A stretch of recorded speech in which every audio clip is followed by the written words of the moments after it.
Hello everybody, Luke Dog here and welcome to today's stream. Now I figured since I currently have no access to gameplay because we're currently renovating our basement, I'd still want to stream something to keep you guys entertained. And so I figured something that would be interesting and something that I haven't really found any other VTubers doing is reading, or I guess audiobooks in a way. So I figured I'd do The Hobbit because it's a pretty short story. I don't know how long this will take or whether I'll have to split this into 2 streams, but it's a good story I haven't really read in a long time, and I figured, hey, if people are familiar with it from the movie, maybe they'd like to see how the book was. So how about we just dive right in and get started? The Hobbit, or There and Back Again, Revised Edition. In this reprint, several minor inaccuracies, most of them noted by readers, have been corrected. For example, the text on page 1953 now corresponds exactly with the runes on Thor's map. More importantly is the matter of Chapter 5. There, the true story of the ending of the Riddle game, as it was eventually revealed, under pressure, by Bilbo to Gandalf, is now given according to the Red Book, in place of the version Bilbo first gave to his friends, and actually set down in his diary. This departure from truth on the part of a most honest hobbit was important of great significance. It does not, however, concern the present story, and those who in this edition make their first acquaintance with Hobbit lore need not trouble about it. Its explanation lies in the history of the ring, as it was set out in the chronicles of the Red Book of Westmarch, and is now told in The Lord of the Rings. A final note may be added on a point raised by several students of the lore of the period. On Thor's map is written, "Here of old was Thrain, king under the mountain." Yet Thrain was the son of Thor, the last king under the mountain, before the coming of the dragon. The map, however, is not in error. Names are often repeated in dynasties, and the genealogies show that a distant ancestor of Thor was referred to, Thrain the First, a fugitive from Moria, who first discovered the lonely mountain, Erebor, and ruled there for a while, before his people moved on to the remoter mountains of the north. Why are my eyes closed?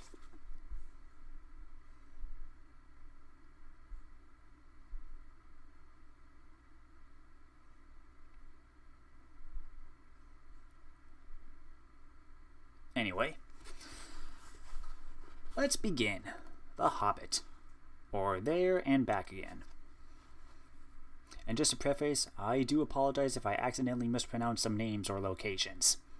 I'm not a linguist like Tolkien was. Chapter 1. An Unexpected Party. In a hole in the ground there lived a hobbit. Not a nasty, dirty, wet hole, filled with the ends of worms and an oozy smell, nor yet a dry, bare, sandy hole with nothing in it to sit down on or to eat. It was a hobbit hole, and that meant comfort. It had a perfectly round door like a porthole, painted green, with a shiny yellow brass knob in the exact middle. The door opened on to a tube-shaped hall like a tunnel, a very comfortable tunnel without smoke, with paneled walls and floors tiled and carpeted, provided with polished chairs, and lots of pegs for hats and coats. The hobbit was fond of visitors. The tunnel wound on and on, going fairly but not quite straight into the side of the hill.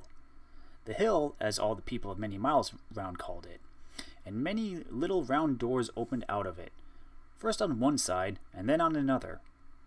No going upstairs for the hobbit. Bedrooms, bathrooms, cellars, pantries, lots of these, wardrobes, he had whole rooms devoted to clothes, kitchens, dining rooms, all were on the same floor, and indeed on the same passage. The best rooms were all on the left-hand side, going in, for these were the only ones to have windows, deep-set round windows looking over his garden, and meadows beyond, sloping down to the river. The hobbit was a very well-to-do hobbit, and his name was Baggins. The Bagginses had lived in the neighborhood of the hill for time out of mind, and people considered them very respectable. not only because most of them were rich, but also because they never had any adventures or did anything unexpected. You could tell what a Baggins would say on any question without the bother of asking him. This is a story of how a Baggins had an adventure and found himself doing and saying things altogether unexpected. He may have lost the neighbor's respect, but he gained, well, you will see whether he gained anything in the end. The mother of our particular hobbit. What is a hobbit? I suppose hobbits need some description nowadays, since they have become rare and shy of the big people, as they call us. They are, or were, a little people, about half our height, and smaller than the bearded dwarves. Hobbits had no beards. There is little or no magic about them, except the ordinary, everyday sort, which helps them to disappear quietly and quickly when large stupid folk like you and me come blandering about, making a noise like elephants which they can hear a mile off. I'm just going to readjust my camera for a second.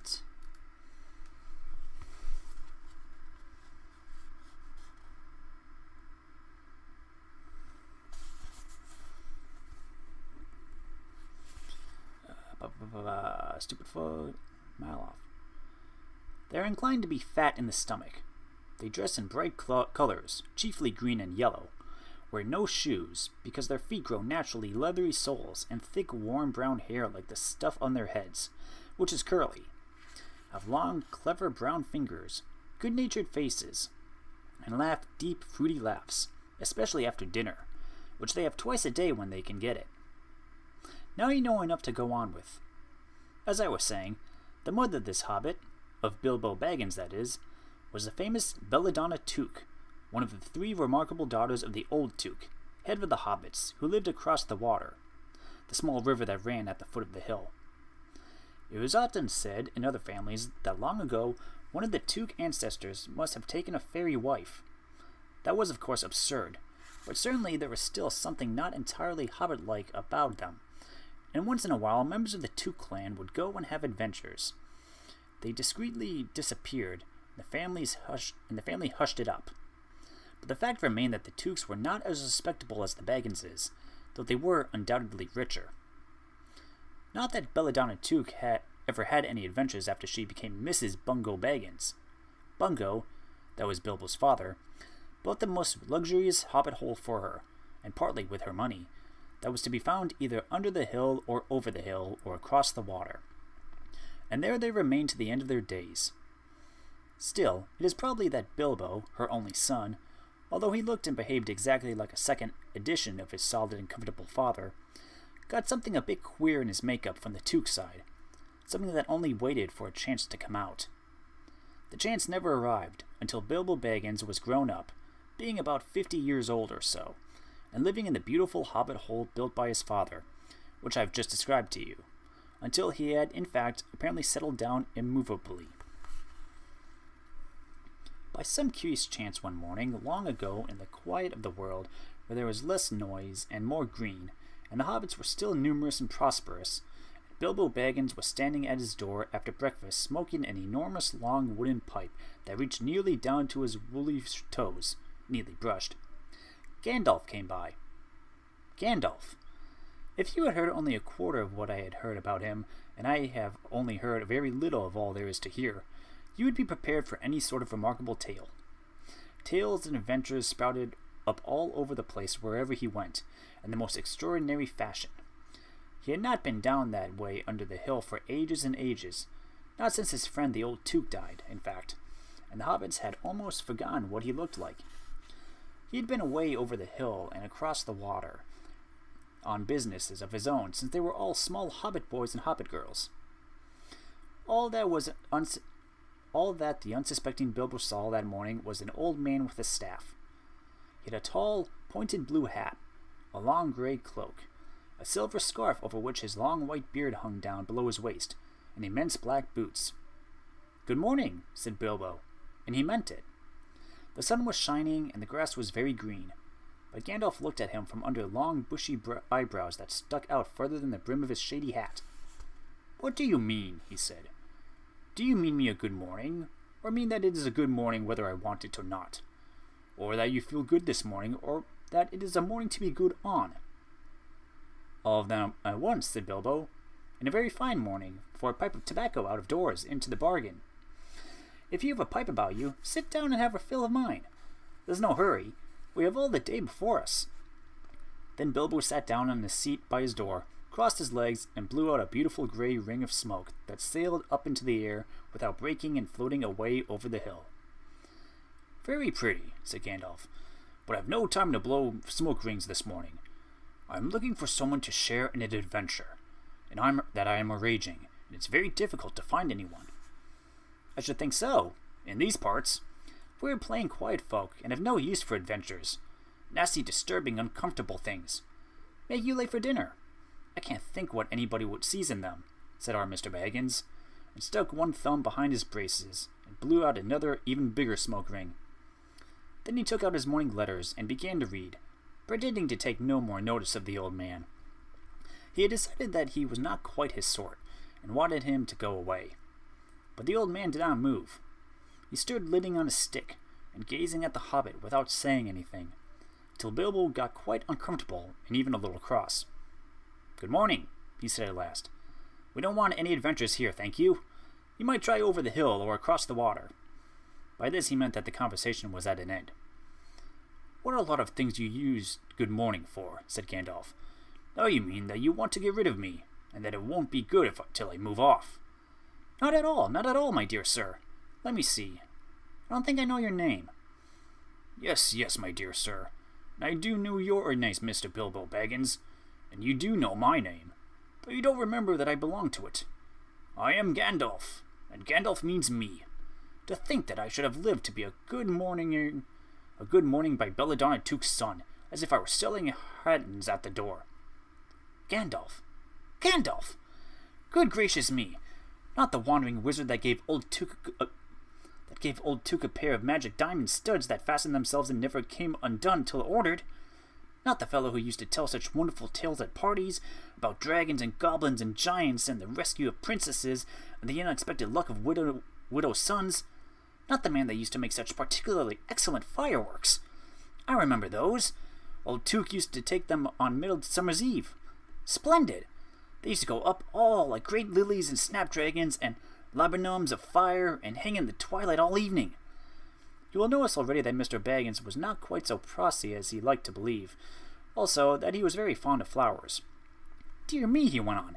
Not the Gandalf who was responsible for so many quiet lads and lasses going off into the blue for mad adventures. Anything from climbing trees to visiting elves, or sailing in ships, sailing to other shores. Bless me, life used to be used to upset things badly in these parts once upon a time. I beg your pardon, but I have no idea what you were still in business." "Where else should I be?" said the wizard. "All the same, I am pleased to find you remember something about me. You seem to remember my fireworks quite kindly, at any rate, and that is not without help. Indeed, for your old grandfather Took's sake, and for the sake of poor Belladonna, I will give you what you ask for." "I beg your pardon, I haven't asked for anything." "Yes, you have. Twice now. My pardon. I gave it to you. In fact, I will go so far as to say send you on this adventure. Very amusing for me, very good for you, and profitable too, very likely, if you ever get over it." "Sorry, I don't want any adventures, thank you. Not today. Good morning. But please, come to tea, any time you like. Why not tomorrow? Come tomorrow. Goodbye." With that, the hobbit turned and scuttled inside his round green door, and shut it as quickly as he dared, not to seem rude. Wizards, after all, are wizards. "What on earth did I ask him to tea for?" he said to himself, as he went to the pantry. He had only just had breakfast, but he thought a cake or two and a drink of something would do him good after this fright. Gandalf, in the meantime, was still standing outside the door, and laughing long but quietly. After a while, he stepped up, and with a spike on his staff, scratched a queer sign on the hobbit's beautiful green front door. Then he strode away, just about the time when Bilbo was finishing his second cake, and beginning to think he had escaped adventures very well. The next day, he had almost forgotten about Gandalf. He did not remember things very well, unless he put them down on his engagement tablet. Like this. Gandalf Tea Wednesday. Yesterday he had been too flustered to do anything of the kind. Just before tea time there came a tremendous ring on the front doorbell, and then he remembered. He rushed and put on the kettle, and put out another cup and saucer, and an extra cake or two, and ran to the door. "I'm so sorry to keep you waiting," he was going to say, when he saw that it was not Gandalf at all.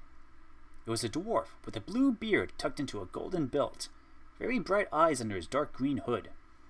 As soon as the door was opened, he pushed inside just as if he had been expected.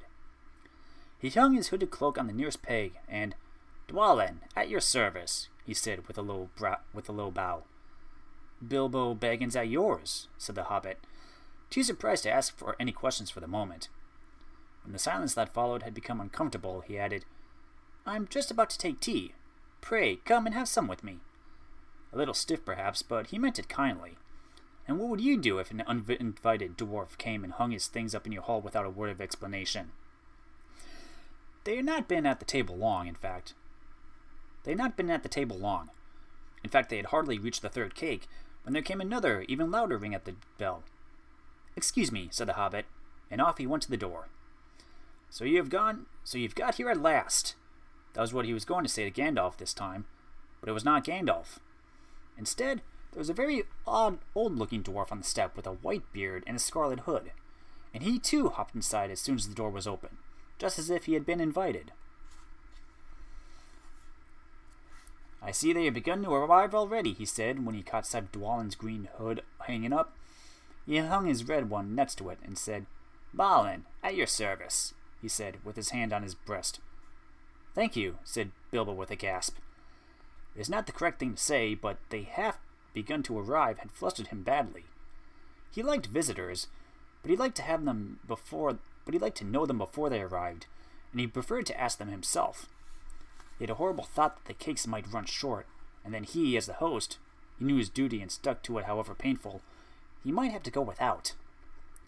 "Come along in and have some tea," he managed to say after taking a deep breath. "A little beer would suit me better, if it is all the same to you, my good sir," said Balin with the white beard. "But I don't mind some cake. Seed cake, if you have any." "Lots," Bilbo found himself answering, to his own surprise, and he found himself scuttling off to the cellar and to fill a pint beer mug, and then to a pantry to fetch 2 beautiful round seed cakes, which he had baked that afternoon for his after-supper morsel. When he got back, Balin and Dwalin were talking at the table like old friends. As a matter of fact, they were brothers. Bilbo plumped down the beer and the cake in front of them, which took when loud came a ring at the bell again, and then another ring. Gandalf for certain this time, he thought as he puffed along the passage, but it was not. It was 2 more dwarves, both with blue hoods, silver belts, and yellow beards, and each of them carried a bag of tools and a spade. In they hopped as soon as the door began to open. Bilbo was hardly surprised at all. "What can I do for you, my dwarves?" he said. "Keely, at your service," said the one, and Feely, added the other, and they both swept off their blue hoods and bowed. "At yours and your families," replied Bilbo, remembering his manners this time. "Dwalin and Balin here already, I see," said Keely. "Let us join the throng." "Throng," thought Mr. Baggins. "I don't like the sound of that. I really must sit down for a moment and collect my wits and have a drink."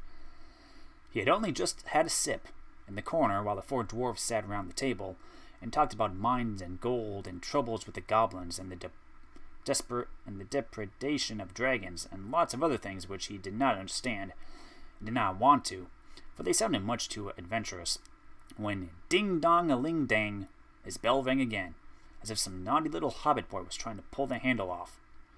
"Someone at the door," he said, blinking. "Some 4, I should say, by the sound," said Feely.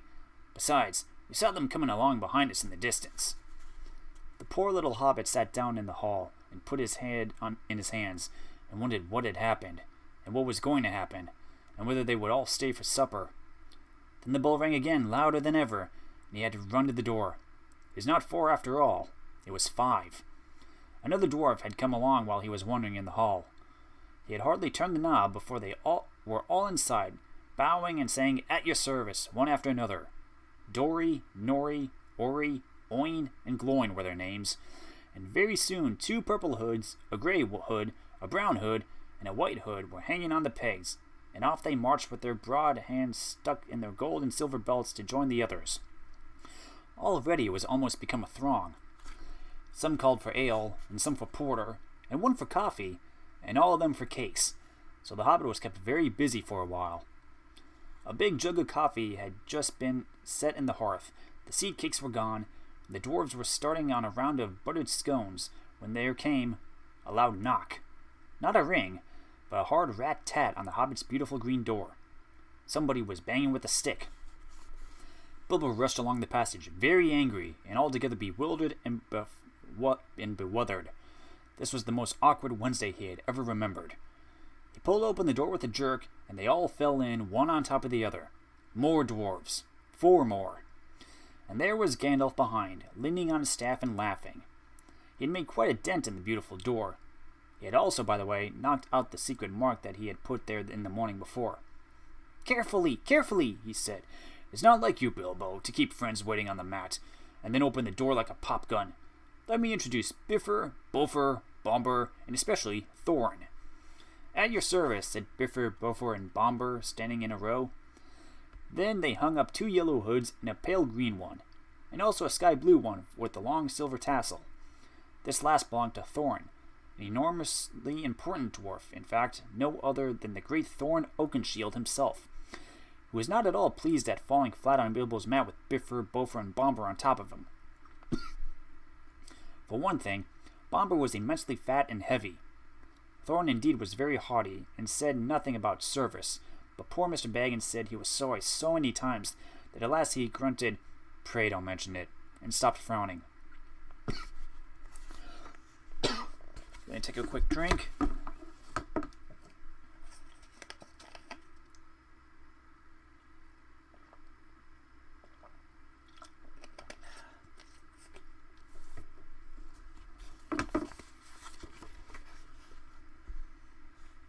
"Now we are all here," said Gandalf, looking at the row with 13 hoods, the best detachable party hoods, and his own hat hanging on the pegs.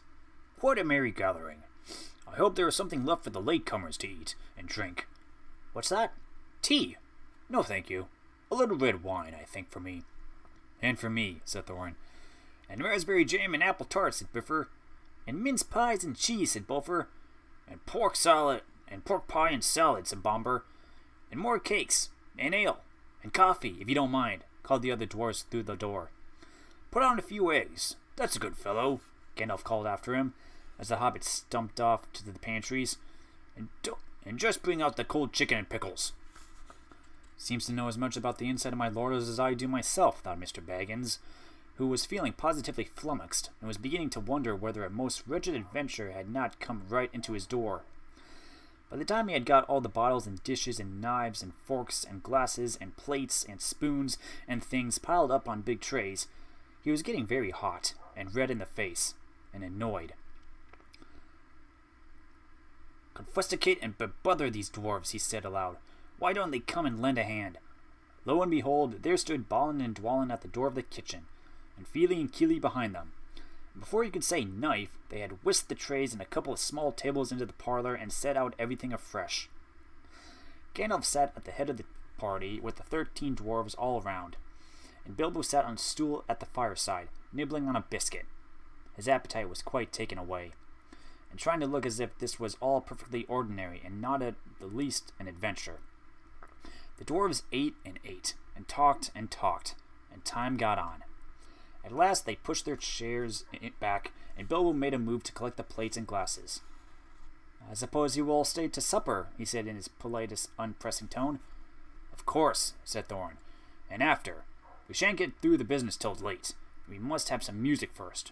Now to clean up." Thereupon the 12 dwarves, not Thorin, he was too important, and stayed talking to Gandalf, jumped to their feet and made tall piles of all the things. Off they went, not waiting for trays, balancing columns of plates, each with a bottle on the back, with one hand, while the hobbit ran after them, almost squeaking with fright. "Please be careful," and "Please, don't trouble, I can manage." But the dwarves only started to sing, "Chip the glasses and crack the plates, blunt the knives and bend the forks. That's what Bilbo Baggins hates. Smash the bottles and burn the corks. Cut the cloth and tread on the fat. Pour the milk on the pantry floor. Leave the bones on the bedroom mat. Splash the wine on every door. Dump the crocks in a boiling bowl. Pound them up with a thumping pole. And when you're finished, if any are whole, send them down the hall to roll. That's what Bilbo Baggins hates, so carefully, carefully with the plates. And of course they did none of these dreadful things, and everything was cleaned and put away safe and quick as lightning, while the Hobbit was turning round and round in the middle of the kitchen trying to see what they were doing. Then they went back and found Thorin with his feet on the fender smoking a pipe. He was blowing the most enormous smoke rings, and whenever he told one to go, it went. Up the chimney, or behind the clock in the mantelpiece, or under the table, or round and round the ceiling. But whenever it went, it was not quite enough to escape Gandalf. Pop! He sent a smaller smoke ring from a short clay pipe straight through each one of Thorin's. Then Gandalf's smoke ring would go green and come back to hover over the wizard's head. He had a cloud of them above him already, and in the dim light it made him look strange and sorcerous. Bilbo stood still and watched. He loved smoke rings. And then he blushed to think how proud he had been yesterday morning of the smoke rings he had sent up the wind over the hill. Now for some music, said Thorin. Bring out the instruments. Keely and Feely rushed for their bags and brought back little fiddlers. Dori, Nori, and Ori brought out flutes from somewhere inside their coats. Bombur produced a drum from the hall. Bifur and Bofer went out too, and came back with clarinets that they had left along the walking sticks. Dwalin and Balin said, Excuse me, I left mine in the porch. Just bring mine in with you, said Thorin. They came back with viols as big as them, and Thorin's harp wrapped in a green cloth. It was a beautiful golden harp, and when Thorin struck it, the music began all at once, so sudden and sweet that Bilbo forgot everything else, and was swept away into dark lands under strange moons, far over the water, and very far from his hobbit hole under the hill. The dark came into the room from the little window that opened in the side of the hill. The firelight flickered. It was April, and still they played on, while the shadow of Gandalf's beard waved against the wall. The dark filled all the room, and the fire died down. The shadows were lost, and still they played on. And suddenly, first one, and then another, began to sing as they played, deep-throated singing of the dwarves, in the deep places of their ancient homes. And this is like a fragment of their song, if it can be like their song without their music. Far over the misty mountains cold, to dungeons deep and caverns old, we must away ere break of day, to seek the pale enchanted gold. The dwarves of yore made mighty spells, while hammers fell like ringing bells in places deep where dark things sleep, in hollow halls beneath the fells. For ancient king and elvish lord, there many a gleaming golden hoard they shaped and wrought, and light they caught, to hide in gems on hilt of sword, on silver necklaces they strung, the flowering stars on crowds they hung, the dragon fire in twisted wire, they meshed the light of moon and sun. Far over the misty mountains cold, to dungeons deep and caverns old, we must away ere break of day, to claim our long forgotten gold. Goblets they carved there for themselves, and harps of gold where no man delves. There lay they long, and many a song was sung unheard by men or elves. The pines were roaring on the height, the winds were moaning in the night. The fire was red, it flaming spread. The trees like torches blazed with light. The bells were ringing in the dale, and men looked up with faces pale. Then dragons' ire, more fierce than fire, laid low their towers and houses frail. The mountain smoked beneath the moon. The dwarves they heard the trump of doom. They fled their hall to dying fall, beneath his feet, beneath the moon. Far over the misty mountains grim, to dungeons deep and caverns dim, we must away ere break of day, to win our harps and gold from him. As they sang, the hobbit felt the love of beautiful things made by hands, and by cunning and by magic, moving through him. A fierce and a jealous love, the desire of the hearts of dwarves.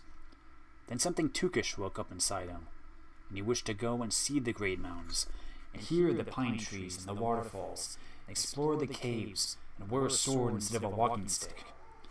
He looked out of the window. The stars were out in a dark sky above the hot trees. He thought of the jewels of the dwarfs shining in dark caverns. Suddenly in the wood beyond the water a flame leapt up, probably somebody lighting a wood fire. And he thought of plundering dragons settling on his quiet hill and kindling it all to flames. He shuddered, and very quickly he was playing Mr. Baggins of Bag End Underhill again. He got up trembling. He had less than half a mind to fetch the lamp, and more than half a mind to pretend to, and go to hide under the beer barrels in the cellar, and not come out again until all the dwarves had gone away. Suddenly he found that the music and the singing had stopped, and they were all looking at him with eyes shining in the dark. "Where are you going?" said Thorin, in a tone that seemed to show that he guessed both halves of the dwarf's hobbit's mind. "What about a little light?" said Bilbo apologetically. "We like the dark," said all the dwarves. "Dark for dark business. There are many hours before dawn." "Of course," said Bilbo, and sat down in a hurry. He missed the stool and sat in the fender, knocking over the poker and shovel with a crash. "Hush," said Gandalf. "Let Thorin speak." And this is how Thorin began. "Gandalf, dwarves, and Mr. Baggins, we are met together in the house of our friend and fellow conspirator, this most excellent and audacious hobbit. May the hair on his toes never fall off. All praise to his wine and ale." He paused for breath, for a polite remark from the hobbit, but the compliments were quite lost on poor Bilbo Baggins, who was wagging his mouth in a protest at being called audacious and, worst of all, fellow conspirator, though no noise came out. He was so flummoxed. So Thorin went on. "We are met to discuss our plans, our ways, means, policy, and devices. We shall soon, before the break of day, start on our long journey, a journey from which some of us, or perhaps all of us, except our friend and counselor, the ingenious wizard Gandalf, may never return. It is a solemn moment. Our object is, I take it, well known to us all. To the estimable Mr. Baggins, and perhaps to one or two of the younger dwarves. I think I should be right in naming Keeling Fury, for instance. The exact situation at the moment may require a little brief explanation." This was Thorin's style. He was an important dwarf. If he had been allowed, he would probably have gone on like this until he was out of breath, without telling anyone there anything that was not known already. But he was rudely interrupted. Poor Bilbo couldn't bear it any longer. At "may never return," he began to feel a shriek coming out inside, and very soon it burst out like the whistle of an engine coming out of a tunnel. All the dwarves sprang up, knocking over the table. Gandalf struck a blue light at the end of his magic staff, and in his firework glare the poor little hobbit could be seen kneeling at the hearthrug, shaking like a jelly that was melting. Then he fell flat on the floor and kept on calling out, "Struck by lightning! Struck by lightning!" over and over again. And that was all they could get out of him for a long time. So they took him and laid him out in the way of the drawing room sofa, with a drink at his elbow. They went back to their business. "Excitable little fellow," said Gandalf as they sat down again. "Gets funny queer fits, but he is one of the best. One of the best. As fierce as a dragon in a pinch." If you had ever seen a dragon in a pinch, you will realize that this was only poetic exaggeration applied to any hobbit, even to old Tuke's great-grand-uncle Bolroer, who was so huge, for a hobbit, that he could ride a horse. He charged the ranks of the goblins of Mount Graham in the Battle of the Green Fields, and knocked their king Gulfinburl's head clear off with a wooden club. It sailed 100 yards through the air and went down a rabbit hole, and in this way the battle was won, and the game of golf invented at the same time. In the meanwhile, however, Bolroer's gentler descendant was reviving in the drawing room. After a while and a drink, he crept nervously to the door of the parlor. This is what he heard. Glowing speaking, "Humph," or some sort, more or less like that. "Will he do you think? It's all very well for Gandalf to talk about this hobbit being fierce, but one shriek like that in a moment of excitement would be enough to wake up the dragon and all his relatives, and kill the lot of us. I think it sounded more like a fright than excitement. In fact, if it had not been for the sign on the door, I would have been sure we had come to the wrong house. As soon as I clapped eyes on the little fellow bobbing and puffing on the mat, I had my doubts. He looks more like a grocer than a burglar." Then Mr. Baggins turned the handle and went in. The Took sat at one. He suddenly felt he would go without bed and breakfast to be thought fierce. As for a little fellow bobbing on the mat, it almost made him feel fierce. It almost made him really fierce. Many a time afterwards, the Baggins part regretted what he did now, and he said to himself, "Bilbo, you were a fool. You walked right in and put your foot in it." "Pardon me," he said, "if I have overheard words that you were saying. I don't pretend to understand what you are talking about, or your reference to burglars, but I think I am right in believing," this is what he called being on his dignity, "that you think I am no good. I will show you. I have no signs on my door. It was painted a week ago, and I am quite sure you have come to the wrong house. As soon as I saw your funny faces on the doorstep, I had my doubts. But treat it as the right one. Tell me what you want done, and I will try it. If I have to walk from here to the east of east and fight the wild wereworms in the last desert. I had a great-great-grand-uncle once, Bolroer Took, and—" Yes, but that was long ago," said Gloin. "I was talking about you, and I assure you there is a mark on this door, the usual one in the trade, or used to be. Burglar wants a good job, plenty of excitement, and reasonable reward. That's how it is usually read. You can say expert treasure hunter instead of burglar if you like. Some of them do. It's all the same to us. Gandalf told us that there was a man of the sort in these parts looking for a job at once, and that he had arranged for a meeting here this Wednesday tea time. Of course there is a mark, said Gandalf. I put it there myself, for very good reasons. You asked me to find the 14th man of your expedition, and I chose Mr. Baggins.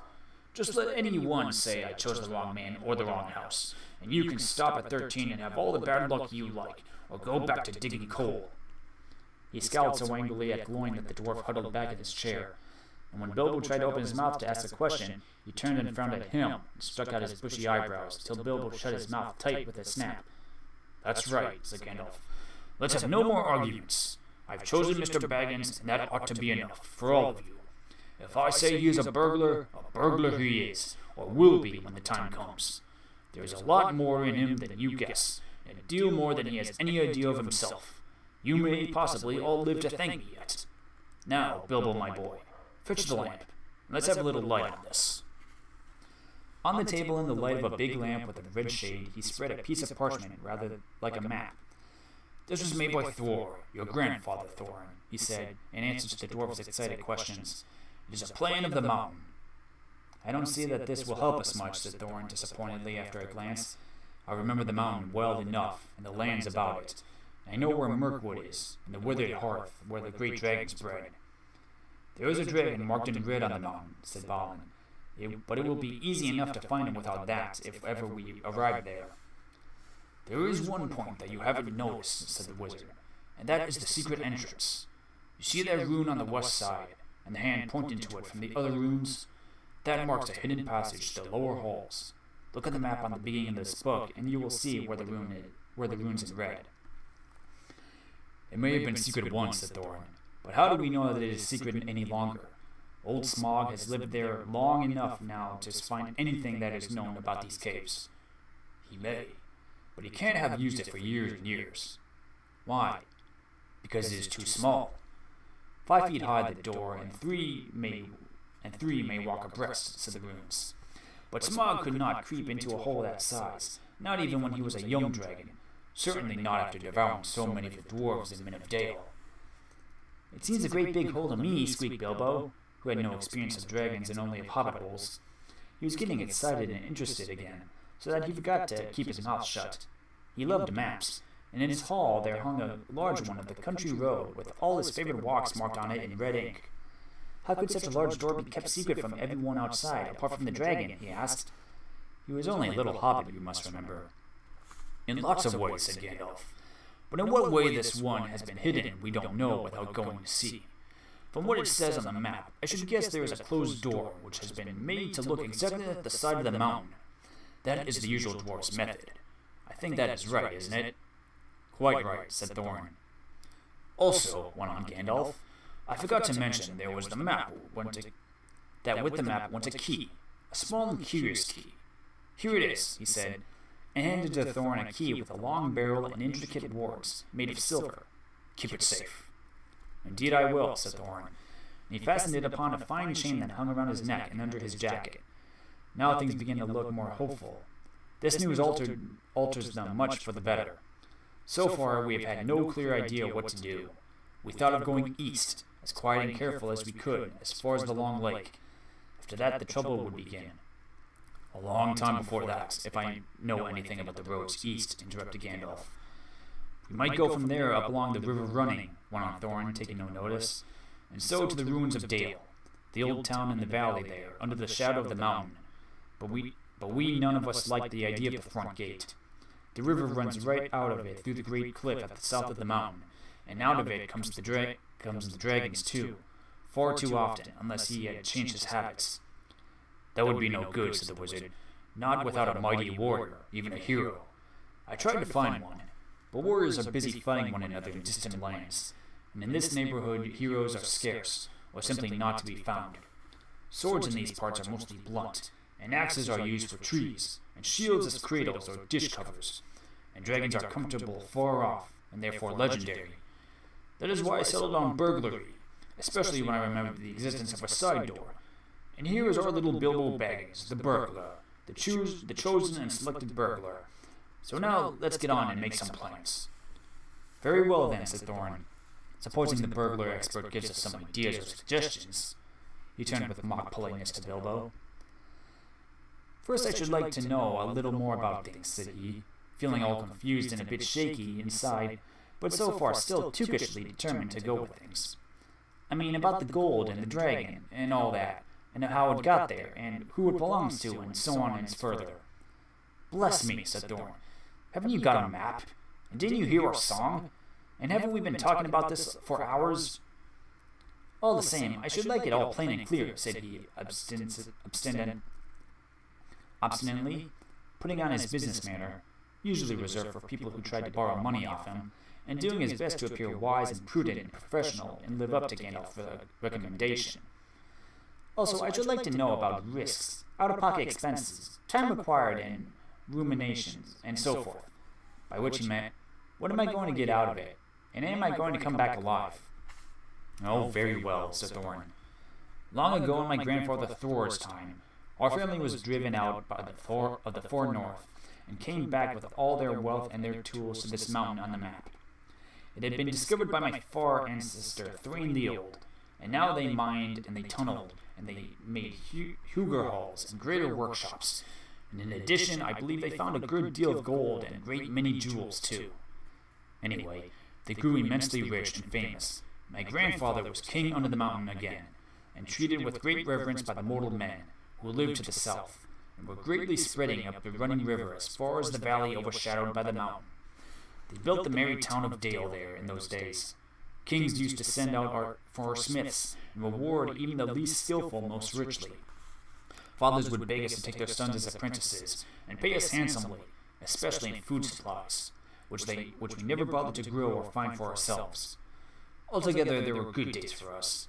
The poorest of us had money to spend and to lend, and leisure to make beautiful things just for the fun of it, not to speak of the most marvelous and magical toys, the like of which is not to be found in the world nowadays.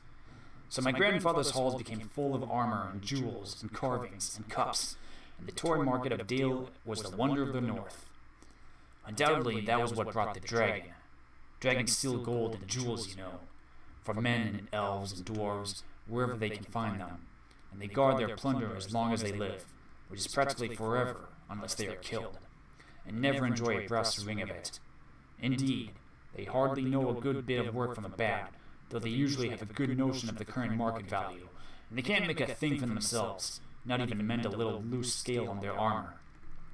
There were lots of dragons in the north in those days, and gold was probably getting scarcer up there, but the dwarves flying south were getting killed, and all the general waste and destruction the dragons made went from bad to worse. There was a most especially greedy, strong, and wicked worm called Smaug. One day, he flew up into the air and came south. The first we heard of it was like a noise, like a hurricane coming from the north, and the pine trees on the mountain creaking and cracking in the wind. Some of the dwarves who happened to be outside, I was one, luckily, a fine adventurous lad in those days, always wondering about, and it saved my life that day. Well, from a good way off, we saw the dragon settle on our mountain in a spout of flame. Then he came down the slopes, and when he reached the woods, they all went up in fire. By that time, all the bells were ringing in Dale, and the warriors were arming. The dwarves rushed out of their great gate, but there was the dragon waiting for them. None escaped that way. The river rushed up in steam, and a fog fell in Dale, and in the fog the dragon came on them and destroyed most of the warriors. The usual unhappy story. It was only too common in those days.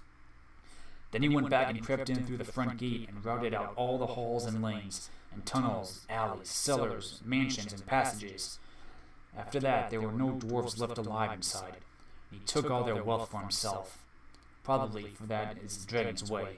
He has piled it all up in a great heap far inside, and sleeps on it like a bed. Later, he used to crawl out of the great gate and come by night to Dale, and carry away people, especially maidens, to eat, until Dale was ruined and all the people dead or gone. What goes on there now, I don't know for certain, but I don't suppose anyone lives nearer to the mountain than by the far edge of the long lake nowadays. The few of us that were well outside sat and wept in hiding, and cursed Smaug, and there we were unexpectedly joined by my father and my grandfather with singed beards. They looked very grim, but they said very little. When I asked how they had gone away, they told me to hold my tongue, and said that one day in the proper time I should know. After that, We went away, and we have had to earn our living as best we could up and down the lanes, often enough sinking as low as blacksmith work or even coal mining. But we have never forgotten our stolen treasure, and even now, when I will allow we have a good bit laid by, and even now, when I will allow we have a good bit laid by and not so badly off. Here Thorn stroked the gold chain around his neck. We still mean to get it back, and to bring our curses home to Smaug, if we can. I have often wondered about my father's and my grandfather's escape. I see now they must have had a private side door, which only they knew about. But apparently they made a map, and I should like to know how Gandalf got hold of it, and why he did not come down to me, the rightful heir. I did not get hold of it. I was given it, said the wizard. Your grandfather Thor was killed, you remember, in the mines of Moria by Azog the Goblin. Curse his name, yes, said Thorin. And Thrain, your father, went away on the 21st of April, 100 years ago, last Thursday, and has never been seen by you since. True, said Thorin. Well, your father gave me this to give to you, and if I have chosen my own time and way of handing it over, you can hardly blame me, considering the trouble I had to find you. Your father could not remember his own name when he gave me the paper, and he never told me yours. So on the whole, I think I ought to be praised and thanked. Here it is, said he, handing the map to Thorin. I don't understand, said Thorin, and Bilbo felt he would have liked to say the same. The explanation did not seem to explain. Your grandfather, said the wizard slowly and grimly, gave the map to his son for safety, before he went to the mines of Moria. Your father went away to try his luck with the map after your grandfather was killed, and lots of adventures of a most unpleasant sort he had, but he never got near the mountain. How he got there, I don't know, but I found him a prisoner in the dungeons of the Necromancer. Whatever were you doing there, said Thorin, with a shudder, and all the dwarf shivered. Never you mind. I was finding things out, as usual, and a nasty, dangerous business it was. Even I, Gandalf, only just escaped.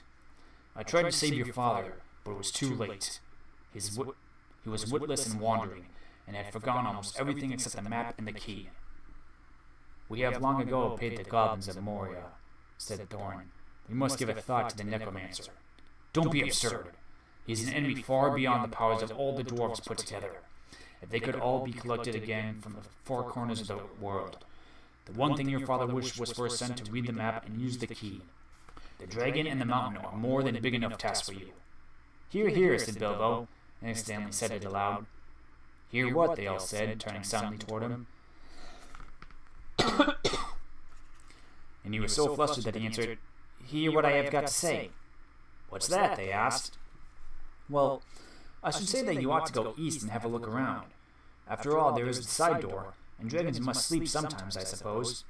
If you sit on the doorstep long enough, I dare say you will think of something. And, well, don't you know? I think we've talked long enough for one night, if you see what I mean. What about bed and an early start and all that? I'll give you a good breakfast before you go. Before we go, I suppose you mean, said Thorn. Aren't you the burglar? And isn't sitting on the doorstep your job, not to speak of getting inside the door?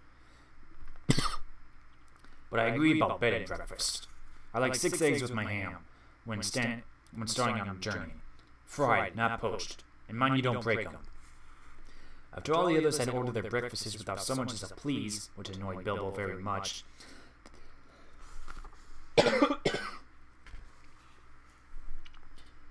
they all got up.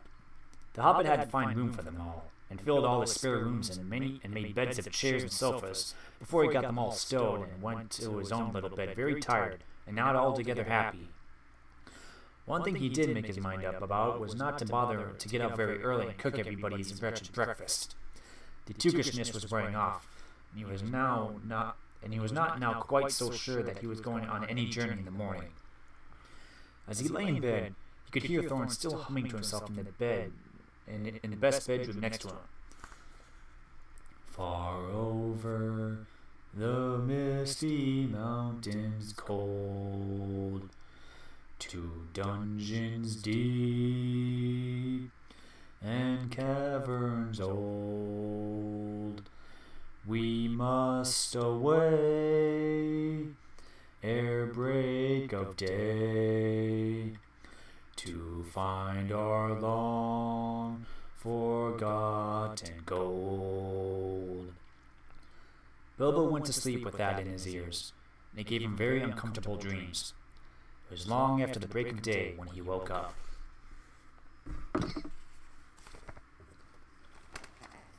Drink break.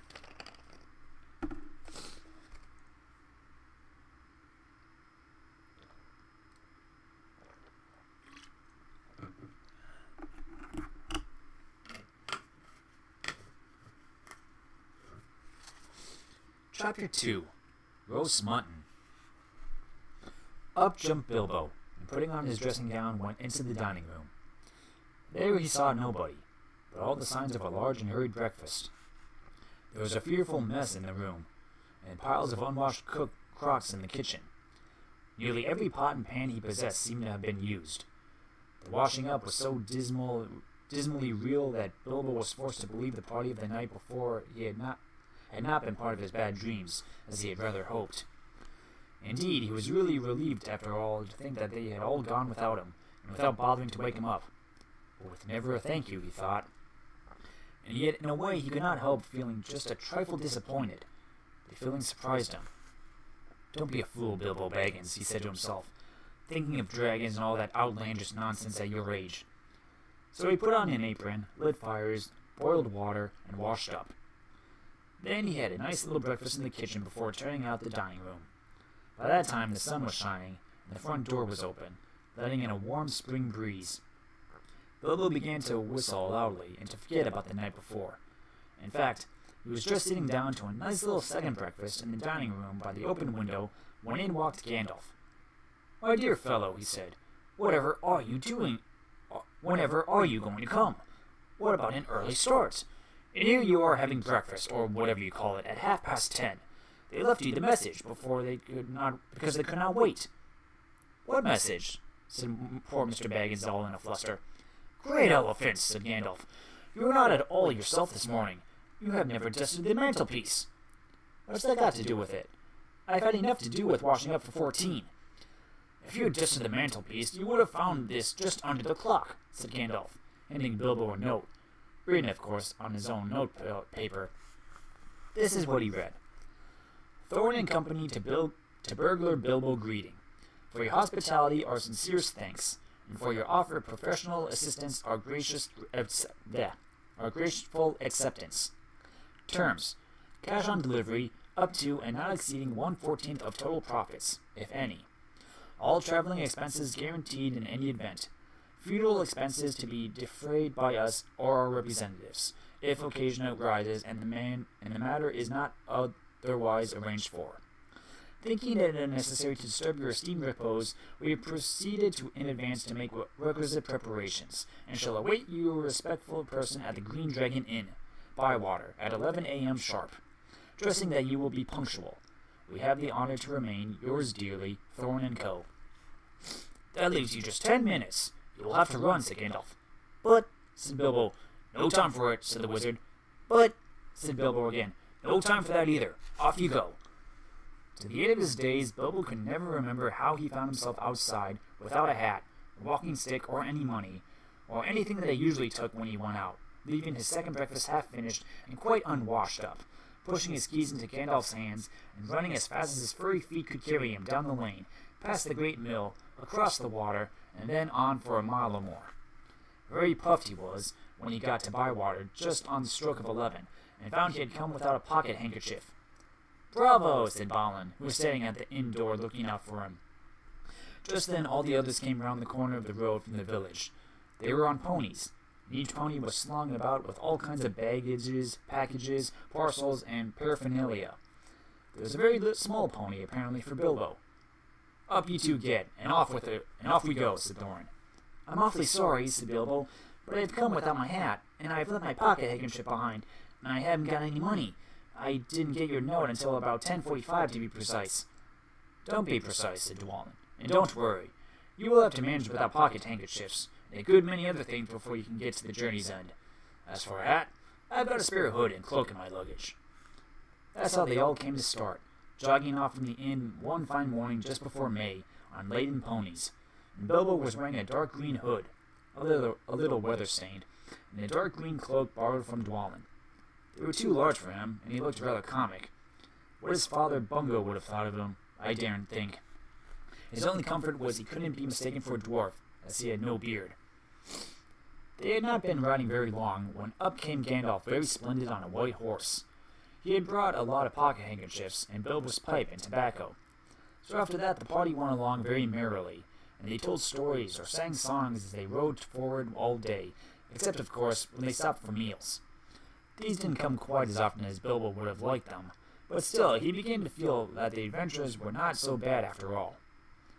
At first they had passed through Hobbit lands, a wide respectable country inhabited by decent folk, with good roads, an inn or two, and now and then a dwarf or a farmer ambling by on business. Then they came to lands where people spoke strangely, and sang songs Bilbo had never heard before. Now they had gone on far into the lone lands, where there were no people left, no inns, and the roads grew steadily worse. Not far ahead were dreary hills, rising higher and higher, dark with trees. On some of them were old castles with an evil look, as if they had been built by wicked people. Everything seemed gloomy, for the weather that day had taken a nasty turn. Mostly it had been as good as May can be, even in merry tales, but now it was cold and wet. In the lone lands they had been obliged to camp where they could, but at least it had been dry. To think it'll soon be June, grumbled Bilbo, as he splashed about behind the others in a very muddy track. It was after tea time. It was pouring with rain, and had been all day. His hood was dripping into his eyes. His cloak was full of water. The pony was tired and stumbled on stones. The others were too grumpy to talk. I'm sure the rain has got into the dry clothes and into the food bags, thought Bilbo. Bother burglaring and everything to do with it. I wish I was at home in my nice hole by the fire, with the kettle just beginning to sing. It was not the last time that he wished that. Still, the dwarves jogged on, never turning around and taking any notice of the hobbit. Somewhere behind the great clouds the sun must have gone down, for it began to get dark as they went down into a deep valley with a river at the bottom. Wind got up, and willows along its banks bent and sighed. Fortunately, the road went over an ancient stone bridge, for the river, swollen with the rains, came rushing down from the hills and mountains in the north. It was nearly night when they had crossed over. The wind broke up the great clouds, and a wandering moon appeared above the hills between the flying rags. Then they stopped, and Thorin muttered something about supper, and where shall we get a dry patch to sleep on. Not until then did they notice that Gandalf was missing. So far he had come all the way with them, never saying if he was in the adventure or merely keeping them company for a while. He had eaten most, talked most, and laughed most, but now he simply was not there at all. Just when a wizard would have been more useful too, groaned Dori and Nori, who shared the hobbits' views about regular meals, plenty and often. They decided in the end that they would have to camp where they were. They moved to a clump of trees and thought it was drier under them. The wind shook the rain off the leaves, and the drip was most annoying. Also, the mischief seemed to have got into the fire. Dwarves can make a fire almost anywhere out of almost anything, wind or no wind, but they could not do it at night. Not even Orin and Gloin, who were especially good at it. Then one of the ponies took fright at nothing and bolted. He got into the river before they could catch him, and before they could get him out again, Fili and Kili were nearly drowned, and all the baggage that he carried was washed away off him. Of course, it was mostly food, and there was mighty left for supper, and less for breakfast. There they all sat glum and wet and muttering, while Oin and Gloin went on trying to light the fire, and quarreling about it. Bilbo was sadly reflecting that adventures were not all pony rides in May sunshine, when Balin, who was always their lookout man, said, "There's a light over there." There was a hill some ways off with trees on it, pretty thick in parts. Out of the dark mass of the trees they could now see a light shining, a reddish, comfortable-looking light, as it might be a fire or torches twinkling. When they had looked at it for some time, they fell to arguing. Some said no, and some said yes. Some said they could but go and see, and anything was better than little supper, less breakfast, and wet clothes all the night. Others said, these parts are none too well known, and are too near the mountains. Travelers seldom come this way now. The old maps are no use. Things have changed for the worse, and the road is unguarded. They have seldom ever heard of the king around here, and the less inquisitive you are as you go along, the less trouble you are likely to find. Some said, "After all, there are 14 of us." Others said, "Where's Gandalf got to?" This remark was repeated by everyone. Then the rain began to pour down worse than ever, and Orin and Gloin began to fight. That settled it. "After all, we have got a burglar with us," they said. And so they made off, leading their ponies, with all due and proper caution, in the direction of the light. They came to the hill and were soon in the wood. Up the hill they went, but there was no proper path to be seen, such as might lead to a house or a farm. And do what they could, they made a deal of rustling and crackling and creaking, and a good deal of grumbling and dratting, and they went through the trees in the pitch dark. Suddenly the red light shone out very bright through the tree trunks not far ahead. "Now it is the burglar's turn," they said, meaning Bilbo. "You must go on and find out all about that light, and what it is for, and if all is perfectly safe and canny," said Thorin to the Hobbit. "Now scuttle off, and come back quick, if all is well. If not, come back if you can. If you can't, hoot twice like a barn owl, and once like a screech owl, and we will do what we can." Off Bilbo had to go, before he could explain that he could not hoot even once like any kind of owl, any more than fly like a bat. But at any rate, hobbits can move quietly in woods, absolutely quietly. They take a pride in it, and Bilbo's had sniffed more than once at what he called old dwarfish racket as they went along. Although I don't suppose you or I would have noticed anything at all on a windy night, not if the whole cavalcade had passed 2 feet off. As for Bilbo walking primarily toward the red light, I don't suppose even a weasel would have stirred a whisker at it. So naturally he got right up to the fire, for fire it was, without disturbing anyone. And this is what he saw. 3 very large persons sitting round a very large fire of beech logs. They were toasting mutton on long spits of wood and licking the gravy off their fingers. There was a fine toothsome smell. Also, there was a barrel of good drink at hand, and they were drinking out of jugs. But they were trolls. Obviously trolls.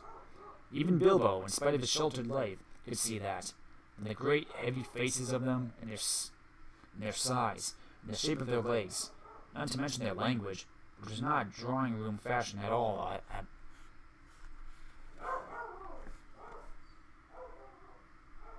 I apologize if you can hear my dog barking. Someone must be passing by the front door. "Mutton yesterday, mutton today, and blimey if it doesn't look like mutton again tomorrow," said one of the trolls. "Never a blinking bit of man-flesh here we had for long enough," said a second. "What the hell William was a-thinking of to bring us into these parts at all? Beats me. And the drink running short, what's more," he said, jogging the elbow of William, who was taking a pull at his jug. William choked. "Shut your mouth," he said as soon as he could. "You can't expect folk to come here for ever just to be ate by you and Bert. You had a village and a half between you since we come down from the mountain. How much more do you want? And time's been up our way. Where have you been said, 'Thank you, Bill, for a nice bit of fat valley mutton like what that is'?" He took a big bite off a sheep's leg he was roasting and wiped his lips on his sleeve. "Yes, I'm afraid trolls do behave like that, even those with only 1 head each." After hearing all this, Bilbo ought to have done something at once. Either he should have gone back quietly and warned his friends that there were 3 fair-sized trolls at hand in a nasty mood, quite likely to try roasting dwarf or even pony for a change, or else he should have done a bit of good, quick burgling. A really first-class and legendary burglar would, at this point, have picked at the troll's pockets. It is nearly always worthwhile, if you can manage it. Pinched the very mutton off the spits, purloined the beer, and walked off without their noticing him. Others more practical, but with less professional pride, would perhaps have stuck a dagger in each of them before they observed it. Then the night would have been spent cheerily. Bilbo knew it. He had read of a good many things he had never seen or done. He was very much alarmed, as well as disgusted. He wished himself 100 miles away, and yet somehow he could not go straight back to Thorin and company empty-handed. So he stood and hesitated in the shadows. Of the various burglaring proceedings he had heard of picking the troll's pockets seemed the least difficult, so at last he crept behind a tree just behind William. Bert and Tom went off to the barrel. William was having another drink. Then Bilbo plucked up courage and put his little hand in William's enormous pocket. There was a purse in it, as big as a bag to Bilbo. "Ha!" thought he, warming to his new work as he lifted it carefully out. "This is a beginning." It was. Trolls' purses are the mischief, and this was no exception. "Here! Who are you?" it squeaked, as it left the pocket, and William turned around at once and grabbed Bilbo by the neck before he could duck behind the tree. "Blimey, Bert! Look what I've copped," said William. "What is it?" said the others, coming up. Let me, if I knows. What are you?" "Bilbo Baggins, a hobbit," said poor Bilbo, shaking all over and wondering how to make owl noises before they throttled him. "A hobbit?" said they, a bit startled. Trolls are slow in the uptake, and mighty suspicious about anything new to them. "What's a hobbit got to do with my pocket, anyways?" said William. "And can you cook 'em?" said Tom. "You could try," said Bert, picking up the skewer. "He wouldn't make above a mouthful," said William, who had already had a fine supper. "Nor when he was skinned and boned." "Perhaps there was more like him around here, and we might make a pie," said Bert. "Here, you. Are there any more of you sorts of sneaking in these here woods, you nasty little rabbit?" said he, looking at the hobbit's furry feet. He picked him up by the toes and shook him. "Yes, lots," said Bilbo, before he remembered not to give his friends away. "No, none at all, not one," he said immediately afterwards. "What do you mean?" said Bert, holding him right up ways by the hair this time. "What I say," said Bilbo, gasping. "And please don't cook me, kind sirs. I'm a good cook myself, and cook better than I cook, if you see what I mean. I'll cook beautifully for you, a perfectly beautiful breakfast for you, if only you won't have me for supper." "Poor little blighter," said William. He had already had so much supper as he could hold. Also, he had had a lot of beer. "Poor little blighter. Let him go." "Not till he says what he means by lots and none at all," said Bert. "I don't want to have me throat cut in me sleep. Hold his toes in the fire till he talks." "I won't have it," said William. "I caught him anyway." "You're a fat fool, William," said Bert, "as I've said afore this evening. And you're a lout. And I won't take that from you, Bill Huggins," said Bert, and put his fist in William's eye. Then there was a gorgeous row. Bilbo had just enough wits left when Bert dropped him on the ground to scramble out of the way of their feet before they were fighting like dogs and calling one another all sorts of perfectly true and applicable names in very loud voices. Soon they were locked in one another's arms and rolling nearly into the fire, kicking and thumping, while Tom racked at them both with a branch to bring them to their senses. And that, of course, only made them madder than ever. That would have been the time for Bilbo to have left, but his poor little feet had been very squashed in Bert's big paw, and he had no breath in his body. His head was going round. So there he lay with a while panting, just outside the circle of firelight. Right in the middle of the fight, up came Balin. The dwarfs had heard noises from a distance, and after waiting for some time for Bilbo to come back, or to hoot like an owl, they started off one by one to creep toward the light as quietly as they could. No sooner did Tom see Balin come into the light than he gave an awful howl. Trolls simply detest the very sight of dwarfs, uncooked. Bert and Bill stopped fighting immediately, and a sack, Tom, quick, they said. Before Balin, who was wondering where in all this commotion Bilbo knew what was happening, a sack was over his head, and he was down. "There's more to come yet," said Tom, "or I'm a mighty mistook. Lots and none at all, it is. No burra hobbit, but lots," said he. "No burra hobbits, but lots of them here dwarfs. There's about the shape of it." "I reckon you're right," said Bert, "and we'll best get out of here. And we best get out of the light." And so they did. With the sacks in their hands that they used for carrying off mutton and other plunder, they waited in the shadows. As each dwarf came up and looked at the fire and spilled jugs and then gnawed mutton, in surprise, pop, went a nasty smelly sack over his head, and he was down. Soon Dwalin lay by Balin, and Feely and Keely together, and Dory and Nori and Ori all in a heap, and Oin and Gloin and Biffer and Boffer and Bomber piled uncomfortably near the fire. "That'll teach 'em," said Tom, for Biffer and Bomber had given a lot of trouble and fought like mad, as dwarves will when cornered. Thorn came last, and he was not caught unawares. He came expecting mischief, and didn't need to see his friend's legs sticking out of sacks to tell him that things were not at all well. He He stood outside in the shadows, some ways off, and said, "What's all this trouble? Who has been knocking my people about?" "It's trolls," said Bilbo from behind a tree.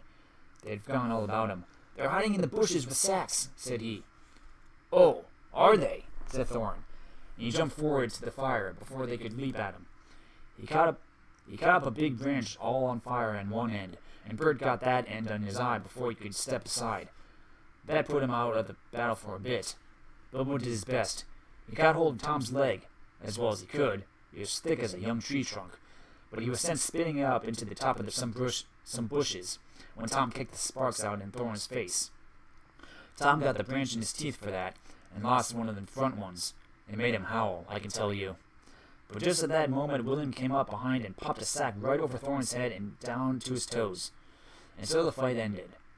A nice pickle they were all in now, all neatly tied up in sacks, with 3 angry trolls, and 2 with burns and bashes to remember, sitting by them, arguing whether they should roast them slowly, or mince them fine and boil them, or just sit on them one by one and squash them into jelly.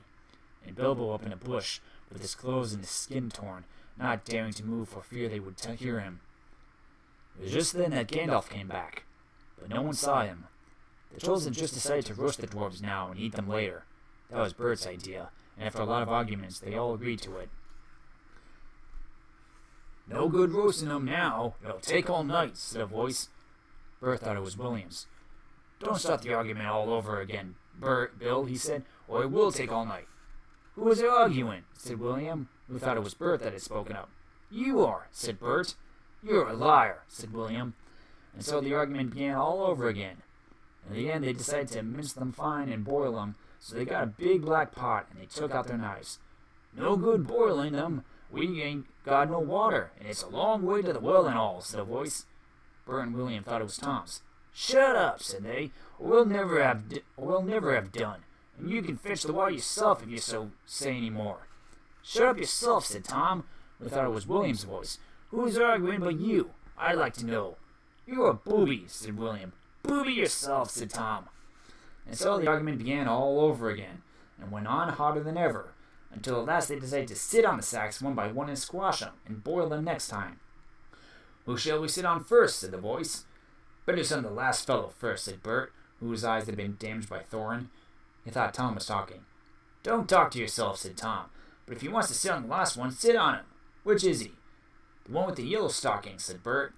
"Nonsense, the one with the gray stockings," said a voice like William's. "I made sure it was yellow," said Bert. "Yellow it was," said William. "Then what'd you say it was gray for?" said Bert. "I never did. Tom said it." "That I never did," said Tom. "It was you." 2-1, so shut your mouth," said Bert. "Who are you a-talking to?" said William. "Now stop it," said Tom and Bert together. "The night's getting on, and dawn comes early. Let's get on with it." "Dawn takes you all, and be stoned to you," said a voice that sounded like William's, but it wasn't. For just at that moment, the light came over the hill, and there was a mighty twitter in the branches. William never spoke, for he turned to stone as he stooped, and Bert and Tom were stuck like rocks as they looked at him. And there they stand to this day, all alone, unless the birds perch on them.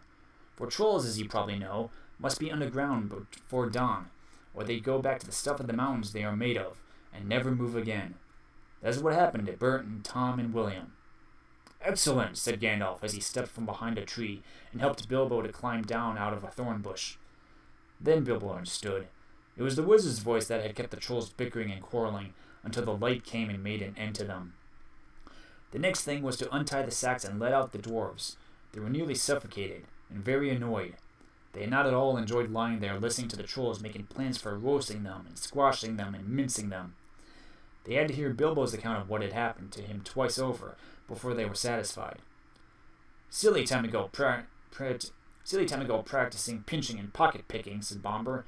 One was we wanted was fire was food. Let me try that again. "Silly time to go practicing pinching and pocket picking," said Bomber, "when what we wanted was fire and food. And that's just what you couldn't have. And that's just what you wouldn't have got of these fellows without a struggle in any case," said Gandalf.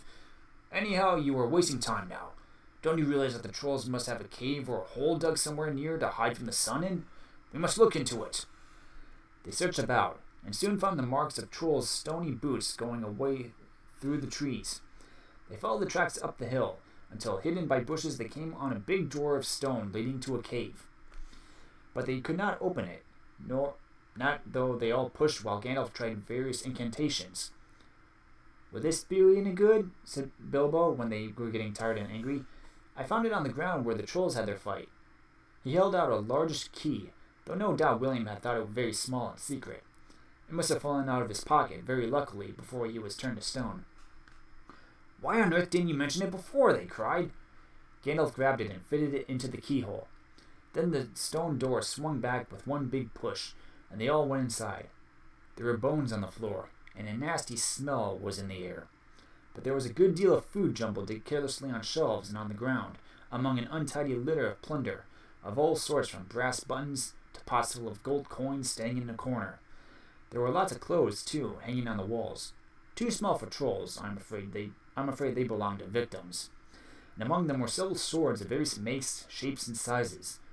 Two caught their eyes particularly, because of their beautiful scabbards and jeweled hilts. Gandalf and Thorin each took one of these, and Bilbo took a knife in a leather sheath. It would have made only a tiny pocket knife for a troll, but it was as good of a short sword as the Hobbit. "These look like good blades," said the wizard, half drawing them and looking at them curiously. "They were not made by any troll, nor by any smith among men in these parts and days. But when we can read the runes on them, we shall know more about them." "Let's get out of this horrible smell," said Fili.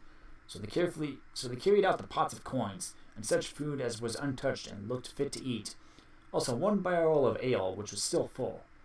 By that time they felt like breakfast, and being very hungry, they did not turn their noses up at what they had got from the troll's larder. Their own provisions were very scanty. Now they had bread and cheese and plenty of ale and bacon to toast in the embers of the fire. After that they slept, for their night had been disturbed, and they did nothing more till afternoon. Then they brought up their ponies and carried away the pots of gold, and buried them very secretly not far from the track of the river, putting a great many spells over them, just in case they ever had the chance to come back and recover them. When that was done, they all mounted once more and jogged along again on the path toward the east. "Where did you go to, if I may ask?" said Thorin to Gandalf as they rode along. "To look ahead," he said.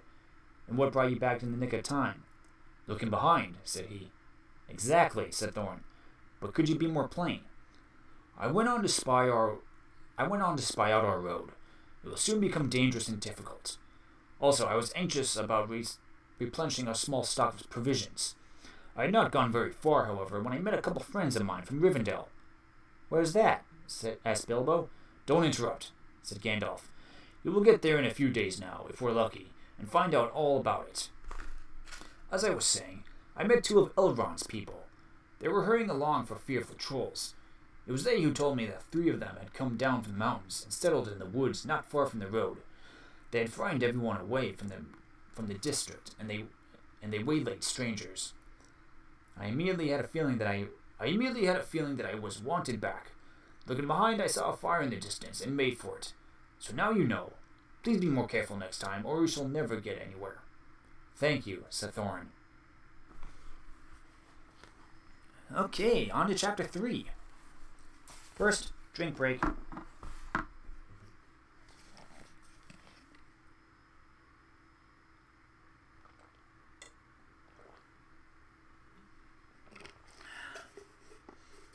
Everyone enjoying the read so far? 2 chapters and we're already almost to Rivendell. Chapter 3. A Short Rest. They did not sing or tell stories that day, even though the weather improved. Nor the next day, nor the day after. They had begun to feel that danger was not far away on either side. They camped under the stars, and their horses had more to eat than they had, for there was plenty of grass, but there was not much in their bags, even with what they had got from the trolls. One morning, they forded a river at a wide, shallow place, full of the noise of stones and foam. The far bank was steep and slippery. When they got to the top of it, leading their ponies, they saw that the great mountains had marched down very near to them. Already they seemed only a day's easy journey from the feet of the nearest. Dark and drear they looked, though there were patches of sunlight on its brown side, and behind its shoulders the tips of snow peaks gleamed. "Is that the mountain?" asked Bilbo in a solemn voice, looking at it with round eyes. He had never seen a thing that looked so big before. "Of course not," said Balin. "That is only the beginning of the Misty Mountains, and we have got to go through, or over, or under those somehow, before we can come into Wilderland, beyond. And it is a deal of a way even from the other side of them to the Lonely Mountain in the east, where Smaug lies on our treasure." "Oh," said Bilbo, and just at that moment he felt more tired than he ever remembered feeling before. He was thinking once again of his own comfortable chair before the fire in his favorite sitting room in his hobbit hole, and of the kettle singing. Not for the last time. Now Gandalf led the way. "We must not miss the road, or we shall be done for," he said. "We need food, for one thing, and rest and reasonable safety. Also, it is very necessary to tackle the Misty Mountains by the proper path, or else you will get lost in them, and have to come back and start at the beginning again, if you ever get back at all." They asked him where he was making for, and he answered, You are come to the very edge of the wild, or some of you may know. Hidden somewhere ahead of us is the fair valley of Rivendell, where Elrond lives, in the last homely house. I sent a message by my friends, and we are expected." That sounded nice and comforting, but they had not got there yet, and it was not so easy as it sounds to find the last homely house west of the mountains. There seemed to be no trees and no valleys and no hills to break the ground in front of them, only one vast slope going slowly up and up to meet the feet of the nearest mountain, a wide land the color of heather and crumbling rock, with patches and slashes of grass green and moss green showing where water might be. Morning passed, afternoon came, but in all the silent waste there was no sign of any dwelling. They were growing anxious, for they saw now that the house might be hidden almost anywhere between them and the mountains. They came on unexpected valleys, narrow steep sides that opened suddenly at their feet, and they looked down surprised to see trees below them and running water at the bottom. There were gullies that they could almost leap over, but very deep with waterfalls in them. There were dark ravines that one could neither jump nor climb into. There were bogs, some of them green, pleasant places to look at, with flowers growing bright and tall, but a pony that walked there with a pack on its back would never have come out again. It was indeed a much wider land from the ford to the mountains than ever you could have guessed. Bilbo was astonished. The only path that was marked with white stones, some of which were small, and others were half covered with moss or heather. Although it was very slow business following the track, even guided by Gandalf, who seemed to know his way about pretty well. His head and beard waved this way and that as he looked for the stones, and they followed his lead. They seemed no nearer to the end of the search when the day began to fail. Tea time had long gone by. It seemed supper time would soon do the same. There were moths fluttering about, and the light became very dim, for the mountain had not risen. Bilbo's pony began to stumble over roots and stones. They came to the edge of a steep fall in the ground so suddenly that Gandalf's horse nearly slipped down the slope. "Here it is at last," he called, and the others gathered round him and looked over the edge. They saw a valley far below. They could hear the voice of hurrying water in a rocky bed at the bottom. The scent of trees was in the air, and there was a light in the valley side across the water. Bilbo never forgot the way they slithered and slipped in the dust down the steep zigzag path into the secret valley of Rivendell. The air grew warmer as they got lower, and the smell of the pine trees made him drowsy, so that every now and then again he nodded and nearly fell off, or bumped his nose on the pony's neck. Their spirits rose as they went down and down. The trees changed to beech and oak, and there was a comfortable feeling in the twilight. The last green had almost faded out of the grass, when they came at length to an open glade not far above the banks of the stream. It smells like elves," thought Bilbo. They looked up at the stars. They were burning bright and blue, and just then came a burst of song like laughter in the trees. "Oh, what are you doing, and where are you going? Your ponies need shoeing, the river is flowing. Oh, tra-la-la-lay-lee, you down in the valley. Oh, what are you seeking, and where are you making? The faggots are reeking, the bannocks are baking. Oh, trilly-lolly, the valley is jolly. Oh, where are you going, with beards all a-wagging? No knowing, what brings Mr. Baggins and ballin' and dwallin' down into the valley in June? Oh, will you be staying, or will you be flying? Your ponies are staring, the daylight is dying. To fly would be folly, to stay would be jolly, and listen and hark till the end of the dark to our tune. And so they laughed and sang in the trees, and pretty fair nonsense, I dare say you think it.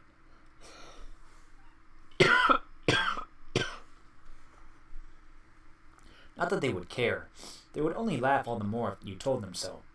They were elves, of course. Soon Bilbo caught a glimpse of them on as the darkness deepened. He loved elves, though he seldom met them, but he was a little frightened of them too. Dwarves don't get on well with them. Even decent enough dwarves like Thorin and his friends think them foolish, which is a very foolish thing to think, or get annoyed with them. For some elves tease them and laugh at them, and most of all at their beards. Well, well, said a voice. Just look. Bilbo the Hobbit on a pony, my dear. Isn't it delicious? Then off they went into another song as ridiculous as the one I have written down in full. At last one, a tall young fellow came out from the trees and bowed to Gandalf and to Thorin. Welcome to the valley, he said. Thank you, said Thorin a bit gruffly, but Gandalf was already off his horse and among the elves, talking merrily with them. You are a little out of your way, said the elf. That is, if you are making for the only path across the water into the house beyond. We will set you right, but you had best get on your... But you had blah, blah, blah, blah, blah. We will set you right, but you had best get on foot until you are over the bridge. Are you going to stay a bit and sing with us, or will you go on straight?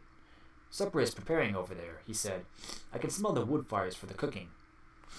Tired as he was, Bilbo would have liked to stay a while. Elvish singing is not a thing to miss, in June under the stars, not if you care for such things. Also, he would have liked to have a few private words with these people that seemed to know his names and all about him, although he had never seen them before. He thought their opinion of his adventure might be interesting. Elves knew a lot and are wonderful folk for news, and know what is going on among the peoples of the land, as quick as water flows, or quicker. But the dwarves were all for supper as soon as possible just then, and would not stay. On they all went, leading their ponies, till they were brought to a good path, and so at last to the very brink of the river. It was flowing fast and noisily, as mountain streams do on a summer evening, when sun had been all day on the snow far up above. There was only a narrow bridge of stone without a parapet, as narrow as a pony could well walk on, and over that they had to go, slow and carefully, one by one, each leading his pony by the bridle. The elves had brought bright lanterns to the shore, and they sang a merry song as the party went across. Don't dip your beard in the foam, father, they cried to Thorin, who was bent almost onto his hands and knees. It is long enough without watering it. Mind Bilbo don't eat all the cakes, they called. He is too fat to get through keyholes yet. Hush, hush, good people, and good night, said Gandalf, came last. Valleys have ears, and some elves have over-merry tongues. Good night. And so at last they all came to the last homely house, and found its doors flung wide. Now it is a strange thing, but things that are good to have and days that are good to spend are soon told about, and not much to listen to. While things that are uncomfortable, palpitating, and even gruesome may make a good tale, and take a deal of telling anyway. They stayed long in that good house, 14 days at least, and they found it hard to leave. Bilbo would gladly have stopped there forever and ever, even supposing a wish would have taken him right back to his hobbit hole without trouble. Yet there is little to tell about their stay.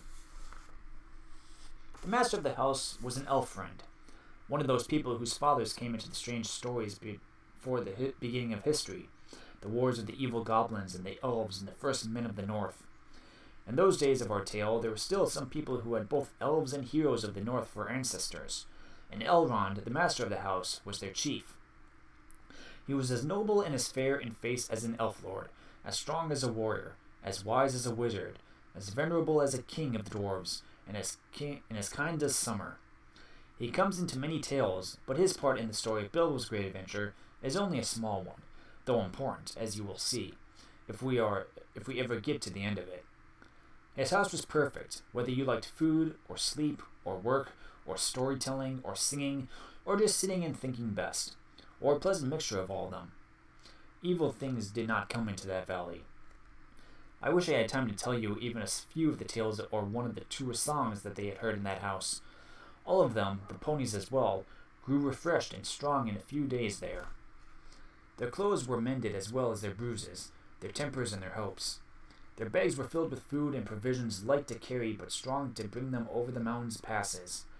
Their plans were improved with the best advice. So the time came to a midsummer eve, and they went to go on again with the early sun on midsummer morning. Elrond knew all about runes of every kind. That day he looked at the swords they had brought from the troll's lair, and he said, "These are not troll-made. These are old swords, very old swords of the High Elves of the West, my kin. They were made in Gondolin for the Goblin Wars. They must have come from a dragon's horde or goblin plunder, for dragons and goblins destroyed that city many ages ago. This thorn, the rune's name Orcrist, the goblin cleaver in the ancient tongue of Gondolin. It was a famous blade. This, Gandalf, was Glamdring, foe hammer that the king of Gondolin once wore. Keep them well." "Whence did the trolls get them, I wonder?" said Thorin, looking at his sword with new envy. "I could not say," said Elrond, "but one may guess that your trolls had plundered other plunderers, or come on remnants of old robberies in some hold in the mountains. I have heard that there are still forgotten treasures of old to be found in the deserted caverns of the mines of Moria, since the dwarf and goblin war." Thorin pondered these words. "I will keep this sword in honor," he said. "May it soon cleave goblins once again." "A wish that is likely to be granted soon enough in the mountains," said Elrond. "But show me now your map." He took it and gazed long at it, and he shook his head. For if he did not altogether approve of dwarves and their love of gold, he hated dragons and their cruel wickedness, and he grieved to remember the ruins of the town of Dale and its merry bells, and the burned banks of the bright river running. The moon was shining in a broad silver crescent. He held up the map, and the white light shone through it. "What is this?" he said. "These are moon letters here, beside the plain runes which say, 5 feet high the door, and 3 may walk abreast." "What are moon letters?" asked the hobbit, full of excitement. He loved maps, as I have told you before, and he also liked runes and letters and cunning handwriting, though when he wrote himself it was a bit thin and spidery. "Moon letters are rune letters, but you cannot see them," said Elrond, "not when you look straight at them. They can only be seen when the moon shines behind them, and what is more, with the more cunning sort, it must be a moon of the same shape and season as the day when they were written. The dwarves invented them and wrote them with silver pens, as your friends could tell you. These must have been written on a midsummer's eve in a crescent moon, a long time ago." "What do they say?" asked Gandalf and Thorin together, a bit vexed perhaps that even Elrond should have found this out first, though really there was not been a chance before, and there would not have been another until goodness knows when. "Stand by the grey stone when the thrush knocks," read Elrond, "and the setting sun with the last light of Durin's day will shine upon the keyhole." "Durin! Durin!" said Thorin. "He was the father of the fathers of the eldest race of dwarves, the Longbeards, and my first ancestor. I am his heir." "Then what is Durin's day?" asked Elrond. "The first day of the dwarves' new year," said Thorin, is as all should know the first day of the last moon of autumn on the threshold of winter. We still call it Durin's day when the last moon of autumn and the sun are in the sky together. But that will not help us much, I fear, for it passes our skills in these days to guess when such a time will come again." "That remains to be seen," said Gandalf. "Is there any more writing?" None to be seen by this moon," said Elrond, and he gave the map back to Thorin. And then they went down to the water to see the elves dance and sing upon the midsummer's eve. The next morning was a midsummer's morning, as fair and fresh as could be dreamed. Blue sky and never a cloud, and the sun dancing on the water. Now they rode away amid songs of farewell and good speed, with their hearts ready for more adventure, and with a knowledge of the road they must follow over the misty mountains to the land beyond. Okay, let's see. Chapter 4.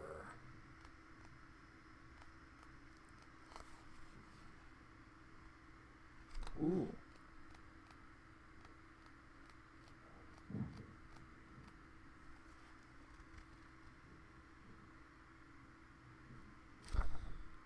Let's see how far we can go. Chapter 4. Over hill and under hill. There are many Hold on. It's getting dark out. I need to put a light on.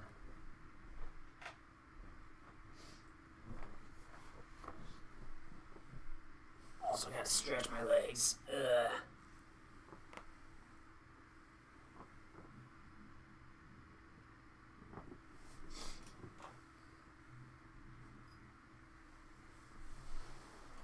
Okay.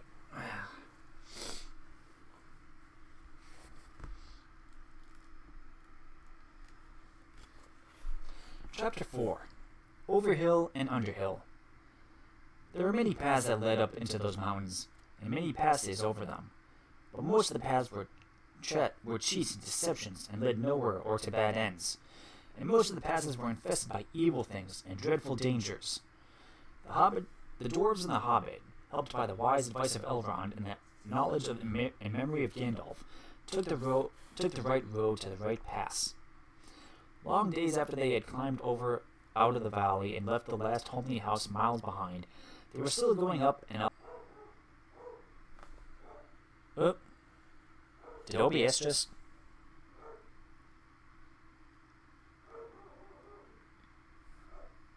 Did OBS just connect? We good?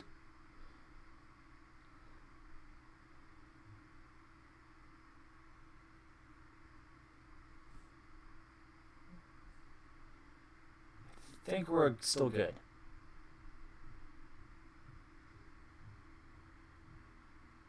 Okay. Sorry, I thought there was a little hiccup right there. Okay.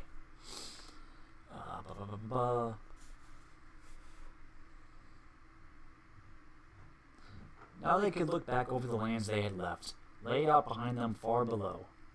Far, far away in the west, where things were blue and faint, Bilbo knew there lay his own country of safe and comfortable things, his little hobbit hole.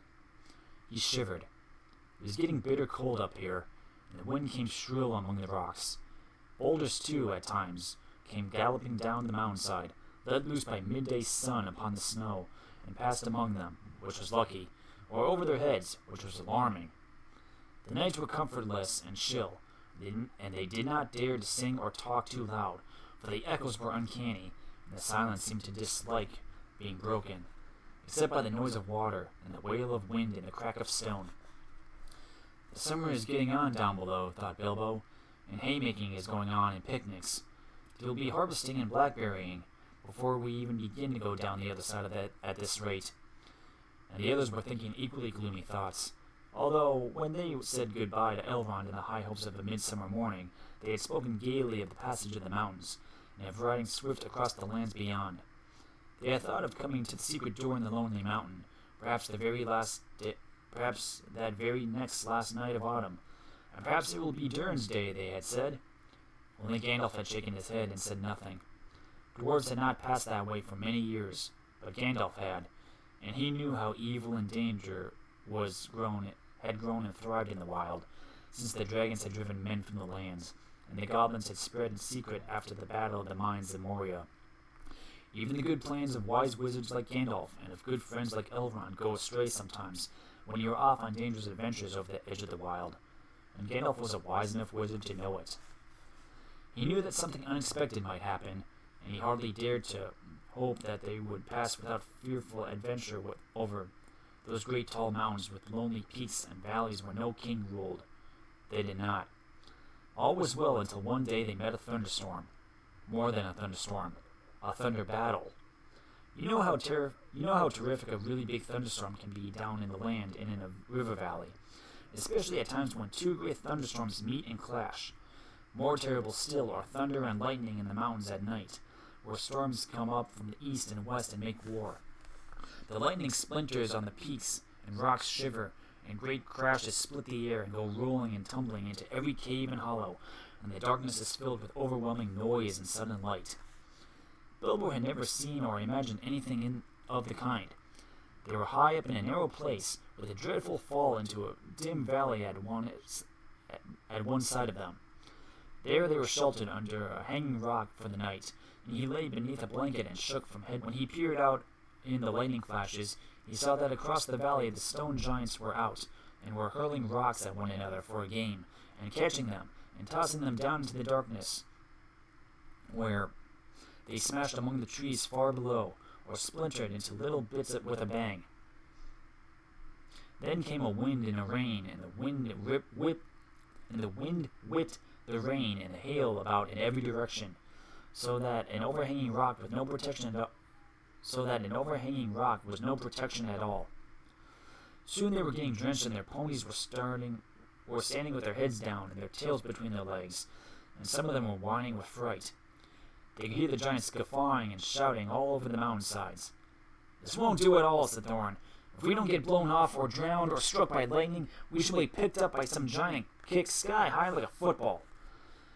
"Well, if you know of anything better, take us there," said Gandalf, who was feeling very grumpy, and was far from happy about the giants himself.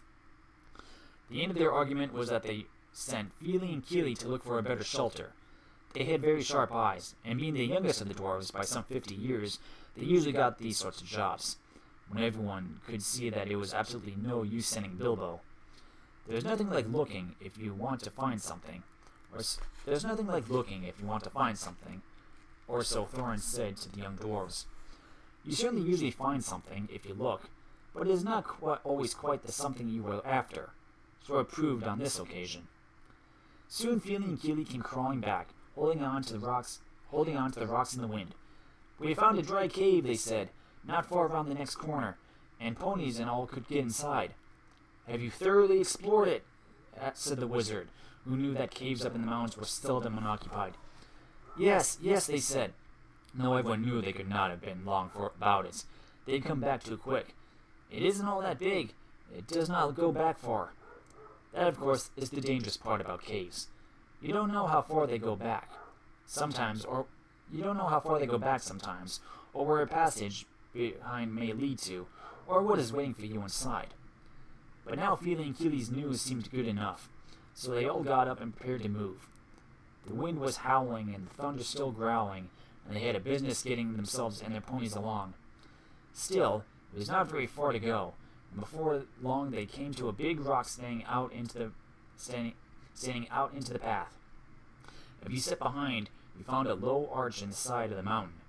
There was just room to get the ponies through with a squeeze, when they had been unpacked and unsaddled. As they passed under the arch, it was good to hear the wind and the rain outside instead of all around them, and to feel safe from the giants and the rocks. But the wizard was taking no risks. He lit up his wand, as he did that day in Bilbo's dining room that seemed so long ago, if you remember, and by its light they explored the cave from end to end. It seemed quite a fair size, but not too large and mysterious. It had a dry floor and some comfortable nooks. At one end there was room for the ponies, and there they stood, mightily glad of the change, steaming and champing in their nose bags. Oin and Gloin wanted to light a fire at the door to dry their clothes, but Gandalf would not hear it. So they spread out their wet things on the floor, and got dry ones out of their bundles. Then they made their blankets comfortable, got out their pipes and blew smoke rings, which Gandalf turned into different colors and set dancing up by the roof to amuse them. They talked, and forgot about the storm, and discussed what each would do with his share of the treasure, when they got it, which at the moment did not seem so impossible. And so they dropped off to sleep one by one, and that was the last time that they used the ponies, packages, baggages, tools, and paraphernalia that they had brought with them. It turned out a good thing that night that they had brought little Bilbo with them after all, for somehow he could not go to sleep for a long while, and when he did sleep, he had very nasty dreams. He dreamed that a crack in the wall at the back of the cave got bigger and bigger and opened wider and wider, and he was very afraid, but could not call out or do anything but lie and look. Then he dreamed that the floor of the cave was giving way, and he was slipping, beginning to fall down, goodness knows where to.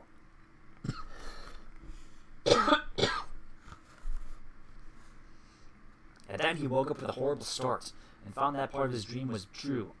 A crack had opened in the back of the cave. It was already a huge passage. It was just in time to see the last of the ponies' tails disappear into it.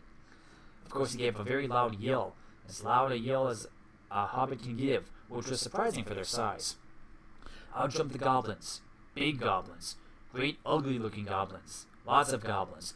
Or you could say rocks and blocks. There were 6 to each dwarf, at least, and 2 even for Bilbo. They were all grabbed and carried through the crack, before you could say tinder and flint. But not Gandalf. Bilbo's yell had done that much good. It had wakened him up wide in a splintered second, and when goblins came to grab him, there was a terrific flash like lightning in the cave, a smell like gunpowder, and several of them fell dead. The crack closed with a snap, and Bilbo and the dwarves were on the wrong side of it. Where was Gandalf? Of that neither they nor the goblins had any idea. The goblins did not wait to find out. They seized Bilbo and the dwarves and hurried them along. It was deep, dark, such as only goblins that have taken to living in the heart of the mountains could see through.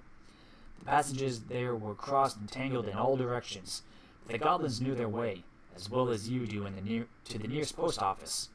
And the way went down and down. It was most horribly stuffy. The goblins were very rough, and pinched unmercifully, and chuckled and laughed in their horrible, stony voices. And Bilbo was more unhappy even than when the trolls had picked him up by his toes. He wished again and again for his nice, bright hobbit hole, not for the last time. Now there came a glimmer of a red light before them. The goblins began to sing, or croak, keeping time with the flap of their flat feet on the stones, and shaking their prisoners as well. Clap, snap, the black crack, grip, grab, pinch, nab, and down to Goblin Town you go, my lad.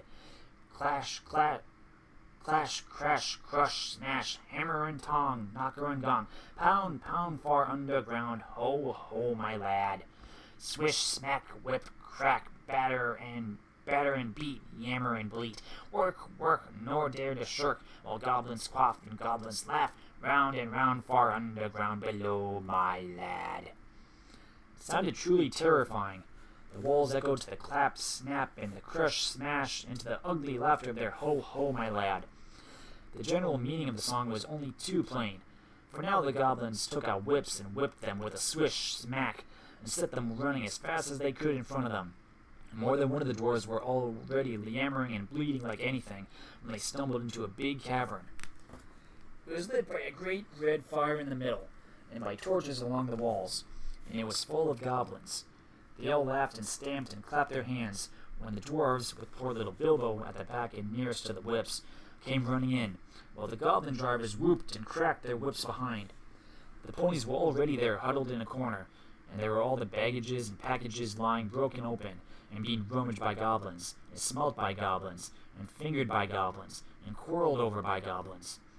I'm afraid that was the last they ever saw of those excellent little ponies, including a jolly sturdy little white fellow that Elrond had lent to Gandalf, since his horse was not suitable for the mountain paths. For goblins eat horses and ponies and donkeys and other much more dreadful things, and they were always hungry. Just now, however, the prisoners were thinking only of themselves. The goblins chained their hands behind their backs and linked them all together in a line, and dragged them to the far end of the cavern with little Bilbo tugging at the end of the row. There in the shadows on a large flat stone sat a tremendous goblin with a huge head, and armed goblins were standing round him carrying the axes and the bent swords that they use. Now goblins are cruel, wicked, and bad-hearted. They make no beautiful things, and they make many clever ones. They can tunnel and mine as well as any but the most skilled dwarves. When they take the trouble, though they are usually untidy and dirty. Hammers, axes, stones, swords, daggers, pickaxes, tongs, and other instruments, and also instruments of torture. They world, especially the ingenious devices for killing large numbers of people at once. For wheels and engines and explosions always delighted them, and also now working with their own hands more than they could help. But in those days and those wild parts they had not advanced, as it's called, so far. They did not hate dwarves especially, no more than they hated everyone and everything, and particularly the orderly and prosperous. In some parts, wicked dwarves had even made alliances with them. But they had a special grudge against Thorin's people because of the war which you have heard mentioned, but which did not come into this tale. And anyway, goblins don't care who they catch, as long as it is done smart and secret, and the prisoners are not able to defend themselves. "Who are these miserable prisoners?" said the great goblin. "Dwarves, and this," said one of the drivers, pulling at Bilbo's chain so that he fell forward onto his knees. "We found them sheltering in our front porch." "What do you mean by it?" said the great goblin, turning to Thorin. "Up to no good, I'll warrant. Spying on the private business of my people, I guess. Thieves, I shouldn't be surprised to learn. Murderers and friends of elves, not unlikely. Come, what have you got to say?" "Thorin the dwarf at your service," he replied. "It is merely a polite nothing. Of the things which you suspect and imagine, we had no idea at all. We sheltered from a storm in what seemed like a convenient cave and unused. Nothing was further from our thoughts that inconveniencing goblins is in any way whatever." That was true enough. Said the great goblin. "So you say.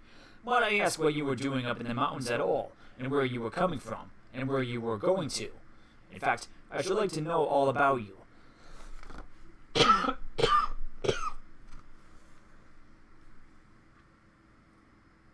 "Not that it will do you much good, Thorin Oakenshield.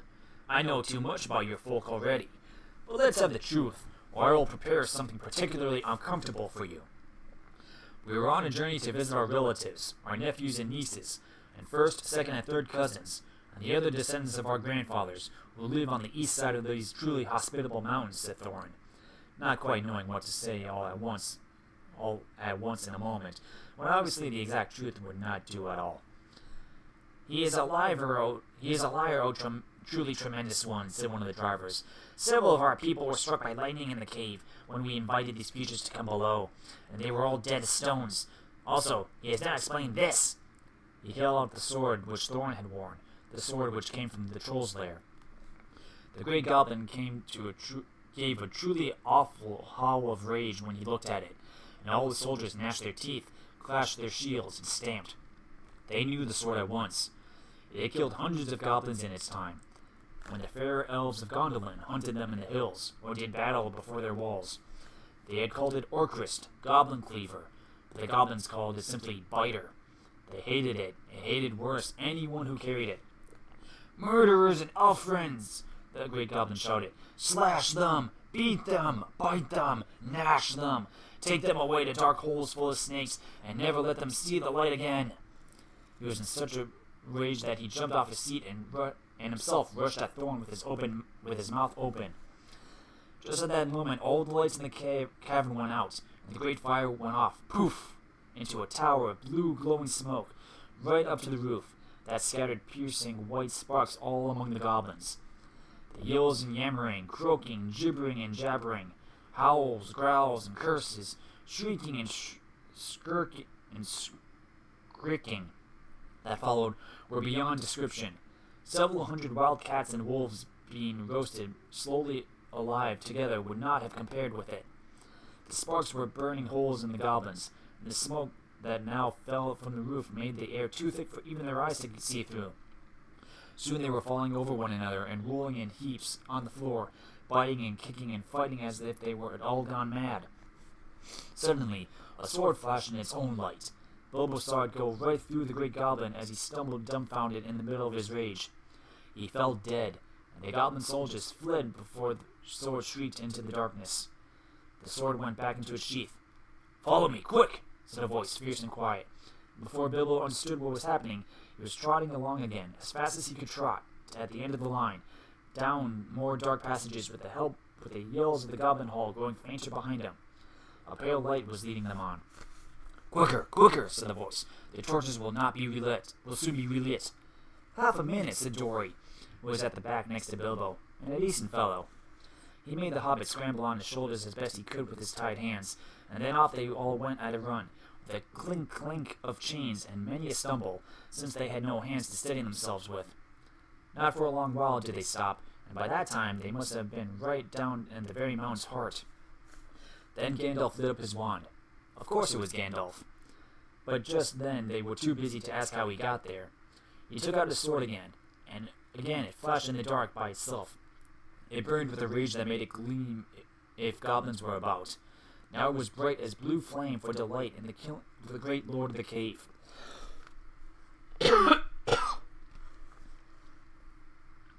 It made no trouble whatever of cutting through the goblin chains and setting all the prisoners free as quickly as possible. This sword's name was Glamdring, the foe hammer, if you remember. The goblins just called it Beater, and hated it worse than Biter if possible. Orcris, too, had been saved, for Gandalf had brought it along as well, snatching it from one of the terrified guards. Gandalf thought of most things, and though he could not do everything, he could do a great deal for friends in a tight corner. "Are we all right?" he said, handing his sword back to Thorin with a bow. "Let me see. 1, that's Thorin. 2, 3, 4, 5, 6, 7, 8, 9, 10, 11. We're feeling Keely. Here they are. 12, 13, and here's Mr. Baggins. 14. Well, it might be worse, but then again, it might be a good deal better. No ponies, and no food, and no knowing quite where we are, and hordes of angry goblins just about. On we go." On they went. Gandalf was quite right. They began to hear goblin noises and horrible cries far behind in the passages they had come through.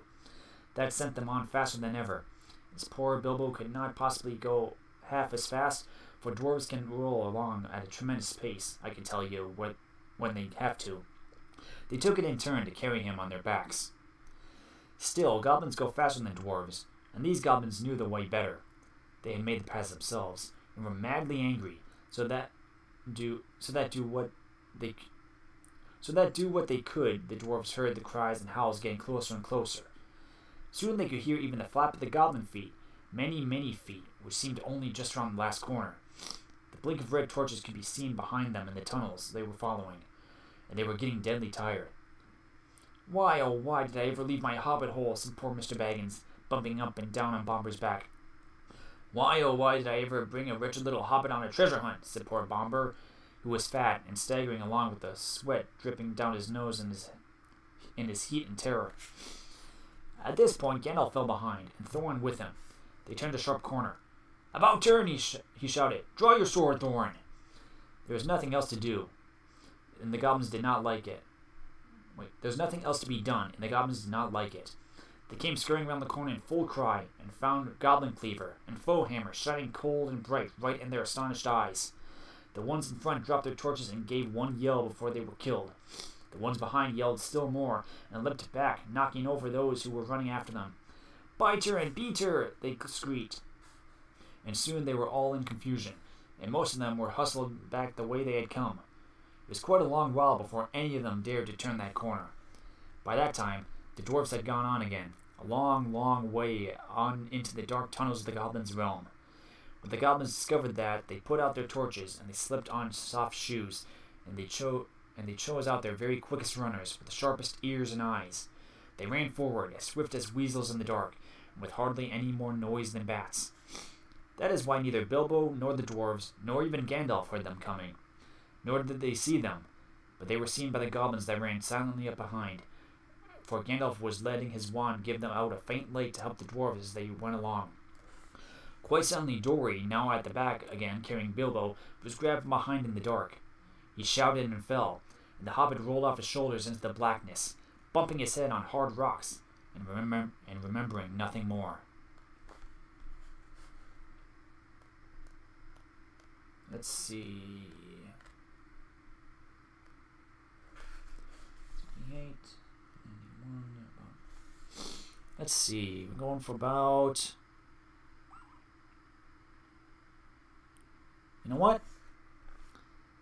This is a big important chapter, so I'm going to probably end it with this. Chapter 5. Riddles in the Dark. When Bilbo opened his eyes, he wondered if he had, for it was just as dark as with them shut. No one was anywhere near him. Just imagine his fright. He could hear nothing, see nothing. He could feel nothing except the stone on the floor. Very slowly he got up and groped about on all fours till he touched the wall of the tunnel. But neither up nor down it could he find anything. Nothing at all. No sign of goblins, no sign of dwarves. His head was swimming, and was far from certain even of the direction they had been going in when he fell.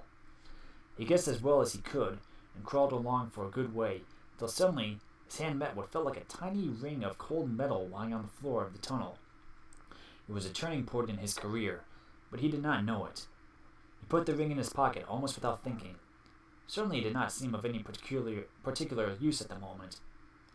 He did not go much further, but sat down on the cold floor and gave himself up to complete miserableness for a long while. He thought of himself frying bacon and eggs in his own kitchen at home, for he could feel inside that it was high time for some meal or other, but that only made him miserabler. He could not think of what to do, nor could he think what had happened, or why he had been left behind, or why, if he had been left behind, the goblins had not caught him, or even why his head was so sore. The truth was, he had been lying quiet, out of sight and out of mind, in a very dark corner for a long while. After some time he felt for his pipe. It was not broken, and that was something. Then he felt for his pouch, and there was some tobacco in it, and that was something more. Then he felt for matches, and he could not find any at all, and that shattered his hopes completely. Just as well for him, as he agreed when he came to his senses. Goodness knows what the striking of matches and the smell of tobacco would have brought on him out of dark holes in that horrible place. Still, at the moment he felt very crushed. But in slapping all his pockets and feeling all round himself for matches, his hands came on the hilt of his little sword, the little dagger he had got from the trolls, and that he had quite forgotten. Not fortunately had the goblins noticed it, as he wore it inside his breeches. Now he drew it out. It shone pale and dim before his eyes. So it is an elvish blade too, he thought, and goblins are not very near, and yet not very far away. But somehow he was comforted. It was rather splendid to be wearing a blade made in Gondolin for the goblin wars of which so many songs had sung, and also he had noticed that such weapons made a great impression on goblins that came upon them suddenly. Go back, he thought? No good at all. Go sideways? Impossible. Go forward? Only thing to do. On we go. So up he got, and trotted along with his little sword held in front of him, and one hand feeling the wall, and his heart all of a patter and a pitter. Now certainly Bilbo was in what is called a tight place, but you must remember it was not quite so tight for him that it would have been for you or me. Hobbits are not quite like ordinary people, and after all, if their holes were nice cheery places and properly aired, quite different from the tunnels of the goblins. Still, they are more used to tunneling than we are, and they do not easily lose their sense of direction underground, not when their heads have recovered from being bumped. Also, they can move very quietly, and hide easily, and recover wonderfully from falls and bruises, and they have a fund of wisdom and wise sayings that men have mostly never heard of or forgotten long ago. I should not have liked to have been in Mr. Baggins's place, all the same.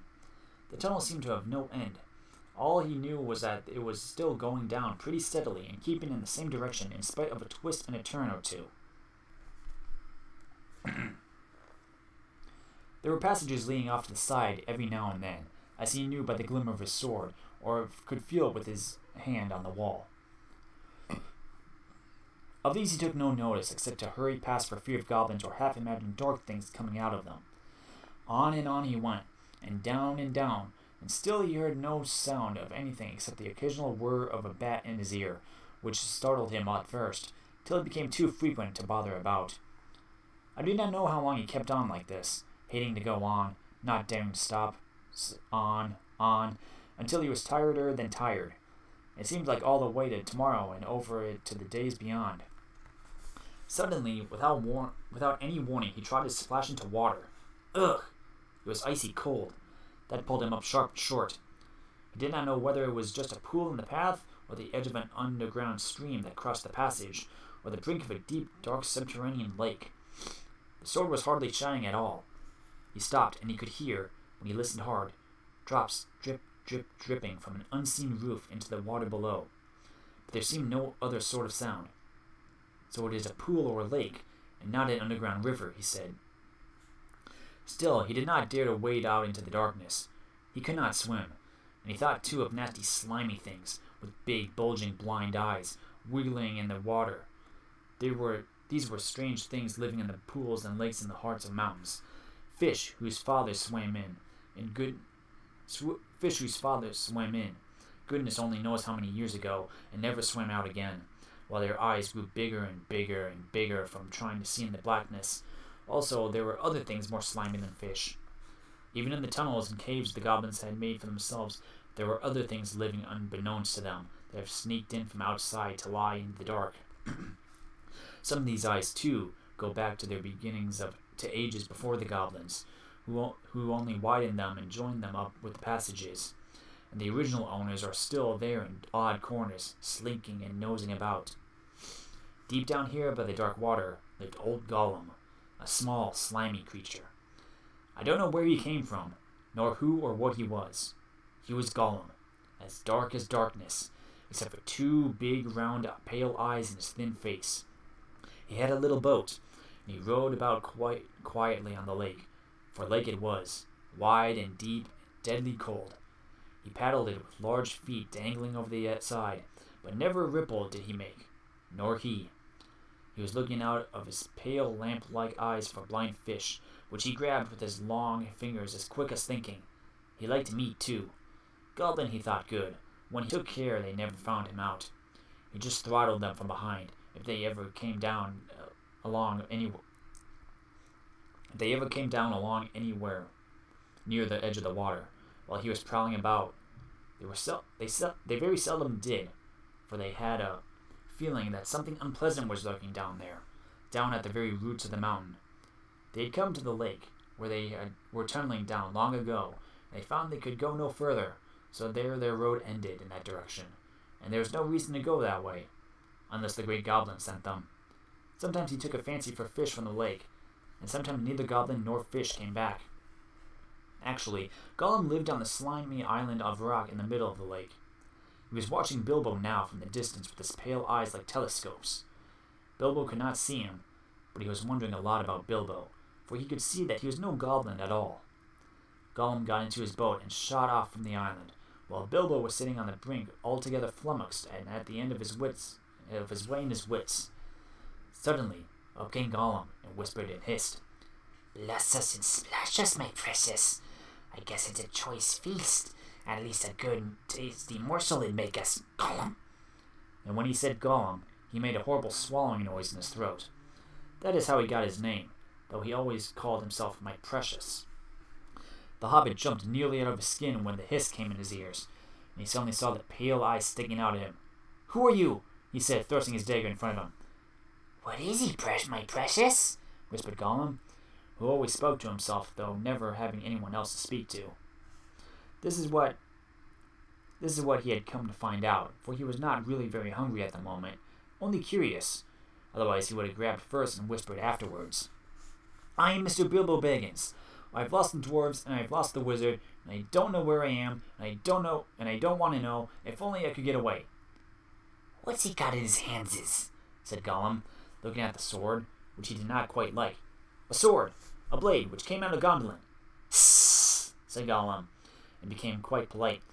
"Perhaps we sit here and chat with it a bitsy, my precious. It lets riddles. Pray it does it?" He was anxious to appear friendly, at any rate for the moment, and until he found out more about the sword and the Hobbit, whether he was quite alone really, whether he was good to eat, and whether Gollum was really hungry. Riddles were all he could think of. Asking them, and sometimes guessing them, had been the only game he had ever played with other funny creatures sitting in their holes in the long, long ago, before he lost all his friends and was driven away, alone, and crept down to the dark under the mountains. "Very well," said Bilbo, who was anxious to agree, until he found out more about the creature, whether he was quite alone, whether he was fierce or hungry, and whether he was a friend to the goblins. "You ask first," he said, because he had not had time to think of a riddle, so Gollum hissed. "What has roots as nobody sees, is taller than trees, up it goes, and yet never grows?" "Easy," said Bilbo. "Mountain, I suppose." "Does it guess easy? It must have a competition with us, my precious." "If Precious asks and doesn't answer, we eats it, my precious. If it asks us and we doesn't answer, then we does what it wants, eh? We shows it the ways out, yes?" "All right," said Bilbo, not daring to disagree, and nearly bursting his brain to think of riddles that could save him from being eaten. 30 white horses on a red hill. First they champ, then they stamp. It was all he could think of to ask. The idea of eating was rather on his mind. It was rather an old one, too, and Gollum knew the answer as well as you do. Chestnuts, chestnuts, he hissed. Teeth, teeth, my precious. But we has only 6. Then he asked his second. Voices that cries, wingless flutters, toothless bites, mothless mutters. Half a moment, cried Bilbo, who was still thinking uncomfortably about eating. Fortunately, he had once heard something rather like this before, and getting his wits back, he thought of the answer. Wind. Wind, of course, he said, and he was so pleased that he made up one on the spot. This'll puzzle the nasty little underground creature, he thought. An eye in a blue face saw an eye in a green face. That eye is like to this eye, said the first eye, but in low place, not in high place. Sss, said Gollum. He had been underground a long, long time, and was forgetting this sort of thing. But just as Bilbo was beginning to hope that the wretch would not be able to answer, Gollum brought up memories of ages and ages and ages before, when he lived with his grandmother in a hole in a bank by the river. Sss, my precious, he said. Sun on the daisies it means, it does. But these ordinary above-ground, everyday sorts of riddles were tiring for him. Also, they reminded him of days when he had been less lonely and sneaky and nasty, and that put him out of temper. But as more, they made him hungry. So this time, he tried something a bit more difficult and more unpleasant.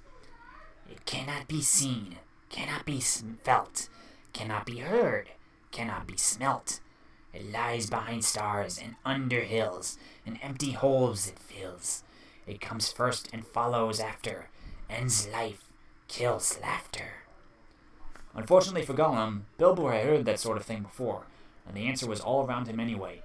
Dark, he said, without even scratching his head and putting on his thinking cap. A box without hinges, key or lid, yet golden treasure inside is hid. He asked to gain time, until he could think of a really hard one. This he thought of a dreadfully easy chestnut, though he had not asked it in the usual words, but it proved a nasty poser for Gollum. He hissed to himself, and still he did not answer. He whispered and spluttered. After some time, Bilbo became impatient. Well, what is it? He said. The answer's not a kettle boiling over, as you seem to think about from the noise you're making. Give us a chance, let me give us a chance, my precious. Well, said Bilbo after giving him a long chance, what about your answer? Suddenly, Gollum remembered thieving from nests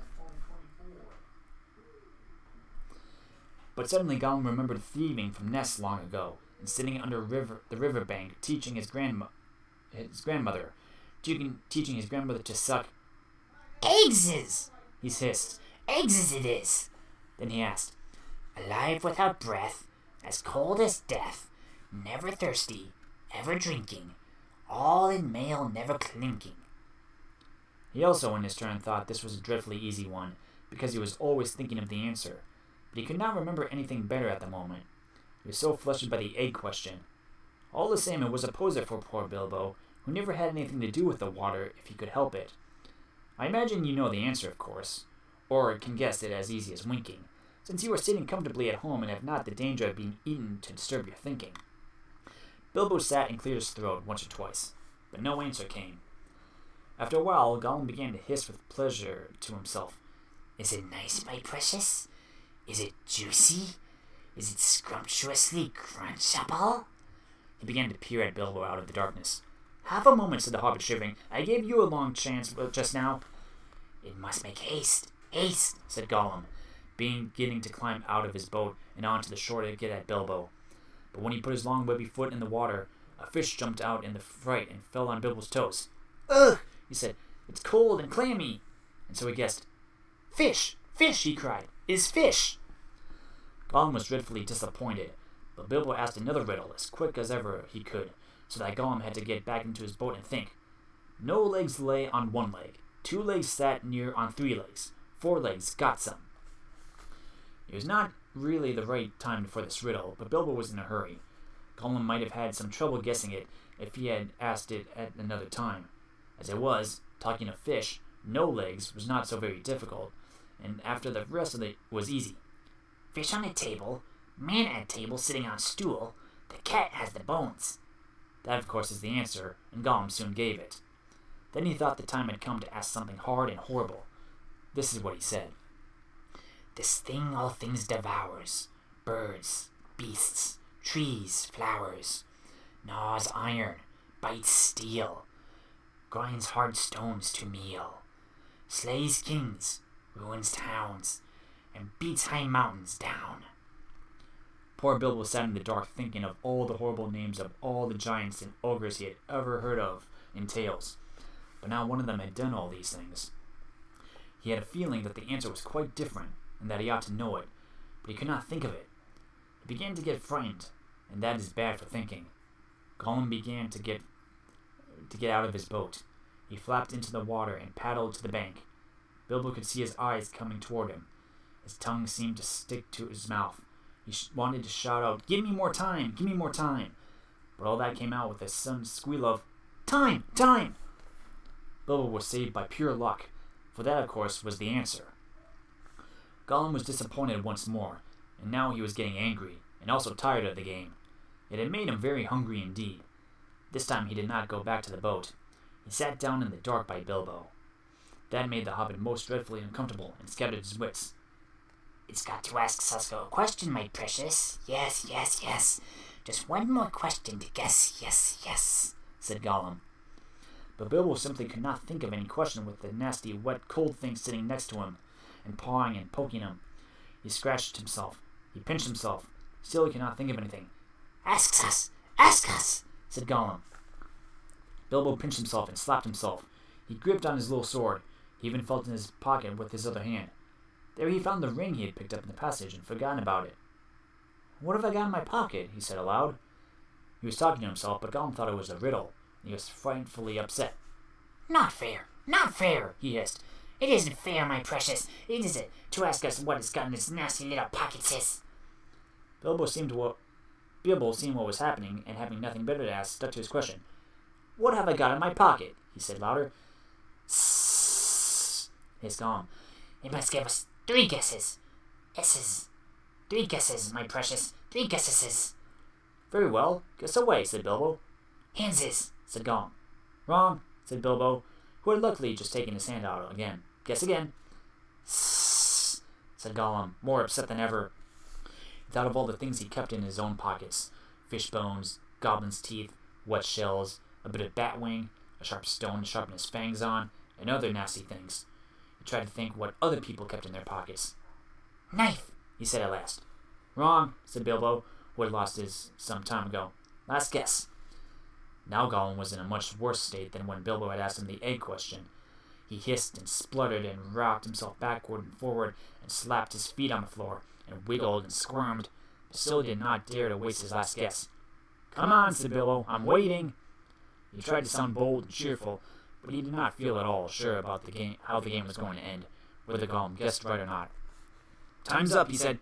"String or nothing," shrieked Gollum, which is not quite fair, working in 2 guesses at once. "Both wrong," cried Bilbo, very much relieved. And he jumped at once to his feet, put his back to the nearest wall, and held out his little sword. He knew, of course, that the real game was sacred and of immense antiquity, and even wicked creatures were afraid to cheat when they were played at it. But he felt he could not trust the slimy thing to keep his promise in a pinch. Any excuse would do for him to slide out of it. And after all, that last question had not been a genuine riddle according to ancient laws. But at any rate, Gollum did not at once attack him. He could see the sword in Bilbo's hand. He sat still, shivering and whispering. At last Bilbo could wait no longer. "Well," he said, "what about your promise? I want to go. You must show me the way out." "Did we say so, precious? Show the nasty little bangins the way out? Yes, yes. But what has it got in its pockets, eh? Not string, precious, but not nothing. Oh, no. "Never you mind," said Bilbo. "A promise is a promise." "Cross it is, impatient, precious," hissed Gollum. "But it must wait. Yes, it must. We can't go up to the tunnel so hasty. We must go and get some things first, yes. Things to help us." "Well, hurry up," said Bilbo, relieved to think of Gollum going away. He thought he was just making an excuse and did not mean to come back. What was Gollum talking about? What useful thing could he keep out in the dark of the lake? But he was wrong. Gollum did mean to come back. He was angry now and hungry, and he was a miserable, wicked creature, and already he had a plan. Not far away was his island, of which Bilbo knew nothing, and there in his hiding place he kept a few wretched oddments, and one very beautiful thing, very beautiful, very wonderful. He had a ring, a golden ring, a precious ring. My birthday present, He whispered to himself, as he had often done in the endless dark days. that's what we wants now. Yes, we wants it. He wanted it because it was a ring of power. If you slipped that ring on your finger, you were invisible. Only in the full sunlight could you be seen, and then only by your shadow, and that would be shaky and faint. My birthday present. It came to me on my birthday, my precious. So he had always said to himself. But who knows how Gollum came by that present ages ago, in the old days, when such rings were still at large in the world. Perhaps even the master who ruled them could not have said. Gollum used to wear it at first, till it tired him, and then he kept it in a pouch next his skin, till it galled him. And now, usually he hid it in a hole in the rock on his island, and was always going back to look at it.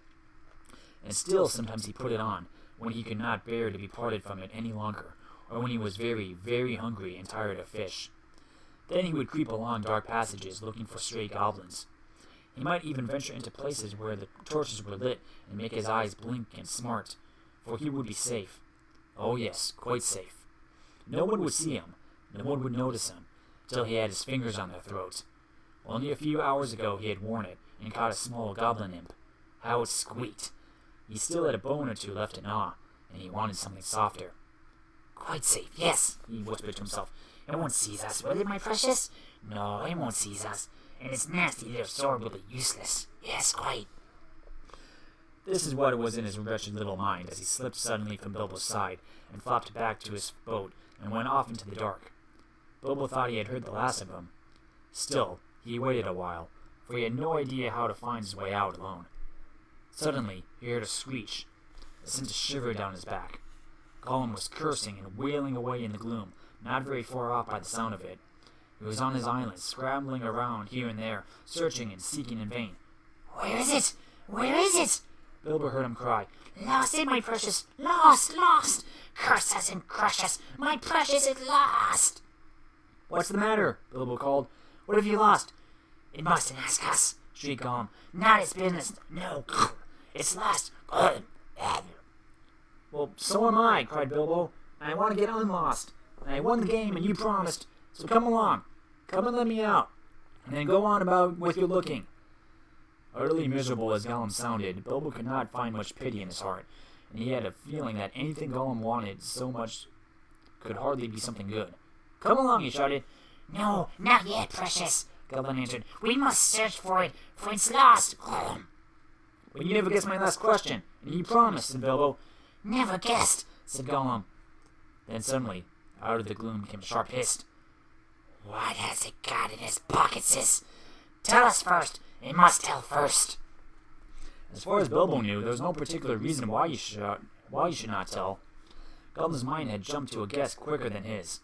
Naturally, for Gollum had brooded for ages on this one thing, and he was always afraid of it being stolen.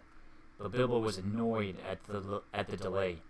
After all, he had won the game pretty fairly at a horrible risk. Answers were to be, guessed, not given, but it wasn't a fair question, said Gollum. Not a real, precious, no. Oh well, if it's a matter of ordinary questions, Bilbo replied, then I asked one first. What have you lost? Tell me that. What has it got in its pockets, sis? The sound came hissing louder and sharper, and as he looked toward it, to his alarm, Bilbo now saw two small points of light peering at him. As suspicion grew in Gollum's mind, the light of his eyes burned with a pale flame. What have you lost? Bilbo persisted. But now the light in Gollum's eyes had become a green fire, and it was coming swiftly nearer. Gollum was in his boat again, paddling wildly back to the dark shore, and such a rage of loss and suspicion was in his heart that no sword had any more terror for him. Bilbo could not guess what had maddened the wretched creature, but he saw that all was up, and that Gollum meant to murder him at any rate. Just in time, he turned and ran blindly back up the dark passage down where she had come, keeping close to the wall and feeling it with his left hand. What has it got in its pockets, sis? He heard the hiss loud behind him, and the splash as Gollum leapt from his boat. What have I wonder, he said to himself, as he panted and stumbled along. He put his left hand in his pocket. The ring felt very cold as it quietly slipped onto his groping forefinger. The hiss came close behind him. He turned now and saw Gollum's eyes like small green lamps coming up the slope. Terrified, he tried to run faster, but suddenly he struck his toe on a snag on the floor and fell flat with his little sword under him. In a moment, Gollum was on him, but before Bilbo could do anything, recover his breath, pick himself up, or wave his sword, Gollum passed by, taking no notice of him, cursing and whispering as he ran. What could it mean? Gollum could see in the dark. Bilbo could see the light of his eyes palely shining even from behind. Painfully he got up and sheathed his sword, which was now glowing faintly again. Then, very cautiously, he followed. There seemed nothing else to it. It was no good crawling back down to Gollum's water. Perhaps if he followed him, Gollum might lead him to some way of escape without meaning. Curse it, curse it, curse it, hissed Gollum. Curse the Baggins. It's gone. What has it got in his pockets is... Oh, we guess, my precious. He's found it. Yes, he must have. My birthday present. Bilbo pricked up his ears. He was at last beginning to guess himself. He hurried a little, getting as close as he dared behind Gollum, who was still going quickly, not looking back, but turned his head from side to side, as Bilbo could see from the faint glimmer of the walls. My birthday present. Curse it. How did we lose it, my precious? Yes, that's it. When we came this way last, when we twisted that nasty young squeaker. That's it. Curse it. It slipped from us. After all these ages and ages, it's gone, Gollum. Suddenly, Gollum sat down and began to weep, a whistling and gurgling sound horrible to listen to. Bilbo halted and fluttered and flattened himself against the tunnel wall. After a while, Gollum stopped weeping and began to talk. He seemed to be having an argument with himself. It's no good going back there to search. No, we doesn't remember all the places we visited, and it's no use. The Baggins has got it in his pockets. The nasty noser has found it, we says. We guesses, precious, only guesses. We can't know till we find the nasty creature and squeeze it. But it doesn't know what the present can do, does it? It just keep it in its pockets. It doesn't know, and it can't go far. It's lost itself. The nasty nosy thing. It doesn't know the way out. It said so. It said so, yes, but it's tricksy. It doesn't say what it means. It won't say what it's got in its pockets is. It knows. It knows a way out. It must know a way out, yes. It's off to the back door. To the back door, that's it. The goblins will catch it then. It can't go out that way, precious. Sssss. Hold up. Goblins. Yes. But if it's the present, our precious present, then goblins will get it. Gollum. They'll find it. They'll find out what it does. We shan't ever see it safe again. Never, Gollum. One of the goblins will put it on, and then no one will see him. He'll be there but not seen. Not even our clever eyes will notice him. And he'll come creepsy and tricksy and catch us. Gollum. Then let's stop talking, precious, and make haste. If the Baggins has gone that way, we must go quick and see. Go, not far now. Make haste. With a spring, Gollum got up and started shambling off at the great pace. Bilbo hurried behind him, still cautiously, though his chief fear now was of the tripping on another snag and falling with a noise. His head was in a whirl of hope and wonder. It seemed that the ring he had was a magic ring. It made you invisible. He had heard of such things, of course, in old tales, but it was hard to believe that he really had found one, by accident. Still, there it was. Gollum with his bright eyes had passed him by, only a yard to one side. On they went, Gollum flip-flapping ahead, hissing and cursing, Bilbo behind going as softly as a hobbit can. Soon they came to places where, as Bilbo had noticed on the way down, side passages opened, this way and that. Gollum began at once to count them. 1 left, yes. 1 right, yes. 2 right, yes. 2 left, yes. And so on and on. As the count grew, he slowed down. He began to get shaky and weepy, for he was leaving the water further and further behind, and he was getting afraid. Goblins might be about, and he had lost his ring. At last he stopped by a low opening on their left as they went by. 7 right, yes. 6 left, yes, he whispered. This is it. This is the way to the back door, yes. Here's the passage. He peered in and shrank back. We just go in, precious. No, we don't. Goblins down there. Lots of goblins. We smells them. Sss. What shall we do? Curse them and crush them. We must wait here, precious. Wait a bit in the sea. So they came to a dead stop. Gollum had brought Bilbo to the way out after all, but Bilbo could not get in. There was Gollum sitting humped up right in the opening, and his eyes gleaming cold in his head, as he swayed from side to side between his knees. Bilbo crept away from the wall more quietly than a mouse, but Gollum stiffened at once and sniffed, and his eyes went green. He hissed softly but menacingly. He could not see the Hobbit, but now he was on alert, and he had other senses that the darkness had sharpened, hearing and smell. He seemed to be crouched right down with his flat hands splayed on the floor, his head thrust out, nose almost to the stone. Though he was only a black shadow in the gleam of his own eyes, Bilbo could see or feel that he was tense as a bowstring, gathering for a spring. Bilbo almost stopped breathing, and was stiff himself. He was desperate. He must get away, out of this horrible darkness, while he had any strength left. He must fight. He must stab the foul thing, put its eyes out, kill it. It's meant to kill him. No, not a fair fight. He was invisible now. Gollum had no sword. Gollum had not actually threatened to kill him, or tried to yet. And he was miserable, alone, lost. A sudden understanding, a pity mixed with horror, welled up in Bilbo's heart. A glimpse of endless unmarked days without light or hope of betterment. Hard stone, cold fish, sneaking and whispering. All these thoughts passed in a flash of a second. He trembled, and then quite suddenly in another flash, as if lifted by a new strength and resolve, he leapt. No great leap for a man, but a leap in the dark.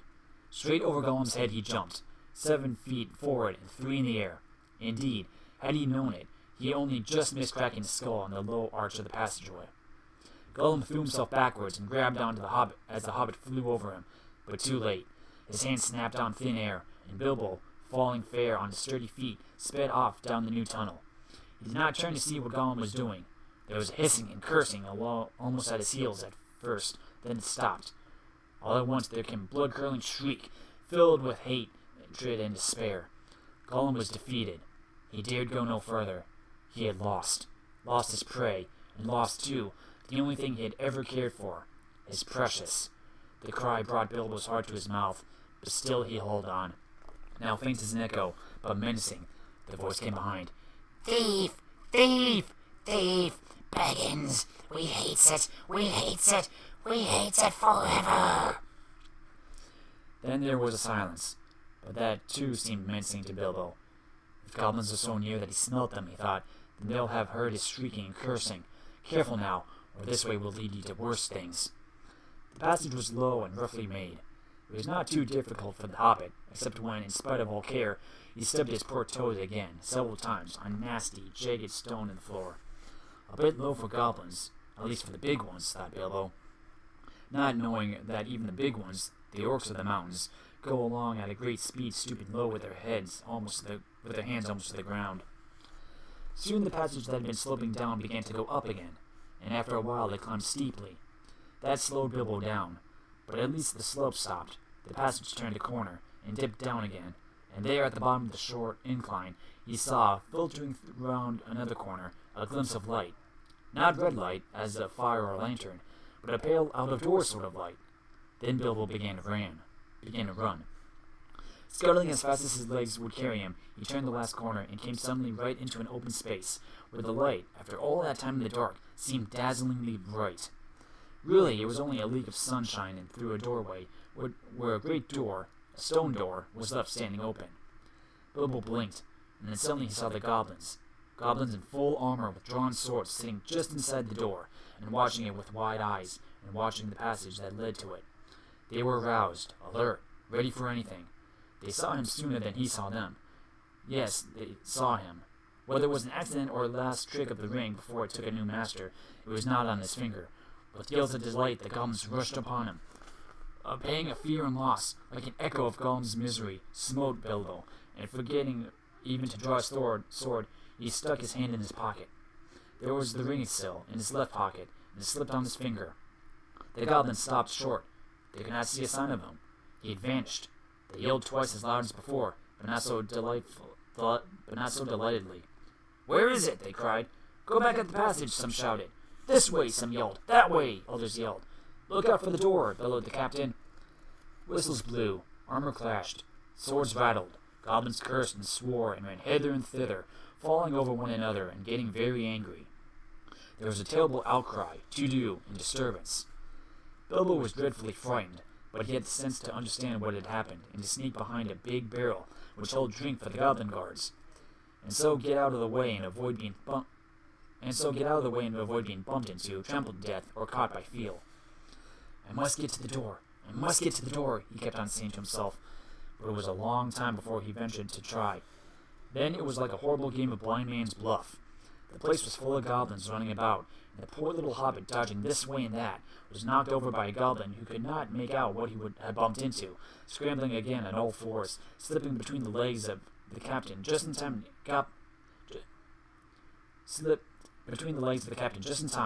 up and ran for the door. It was still ajar, but a goblin had pushed it nearly to. Bilbo struggled, but he could not move it. He tried to squeeze through the crack. He squeezed and squeezed, and he stuck. It was awful. His buttons had got wedged on the edge of the door and the doorpost. He could see outside into the open air. There were a few steps running down into a narrow valley between the tall mountains.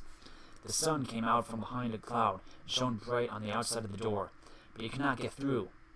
Suddenly, one of the goblins inside shouted, "There's a shadow by the door! Something is outside!" Bilbo's heart jumped into his mouth. He gave a terrific squirm. Buttons burst off in all directions. He was through, with a torn coat and waistcoat, leaping down the steps like a ghost, while bewildered goblins were still picking up his nice brass buttons on the doorstep. Of course, they soon came down after him, hooting and hollowing, and hunting among the trees. But they don't like the sun. It makes their legs wobble and their heads giddy. They could not find Bilbo with the ring on, slipping in and out of the shadows of the trees, running quick and quiet, and keeping out of the sun. So soon they went back grumbling and cursing to guard the door. Bilbo had escaped. And with that, I think this would probably be a good place to stop. We made it to Chapter 6, Out of the Frying Pan into the Fire. And got through what pretty much amounted to most of the first Hobbit film. Not too bad. Only took about 2 hours and 40 minutes. So yeah, I hope you guys enjoyed this. I will maybe stream tomorrow where we might hopefully finish the book. We'll see. But if we do stream tomorrow, that's probably what we'll do. And yeah, I hope you guys enjoyed this. I kind of just wanted to stream something, and I figured I'd probably do something of a bit more variety, so I'm not just a guy who plays video games. And plus, again, because I'm unable to right now, because again, we have our basement renovated and we had to move everything out. So this at least gives me another variety of streaming that I could do. So yeah, thank you for joining me. I hope you enjoyed this. I'm Luke Dog, and I'll see you in the next one. Take care, everybody.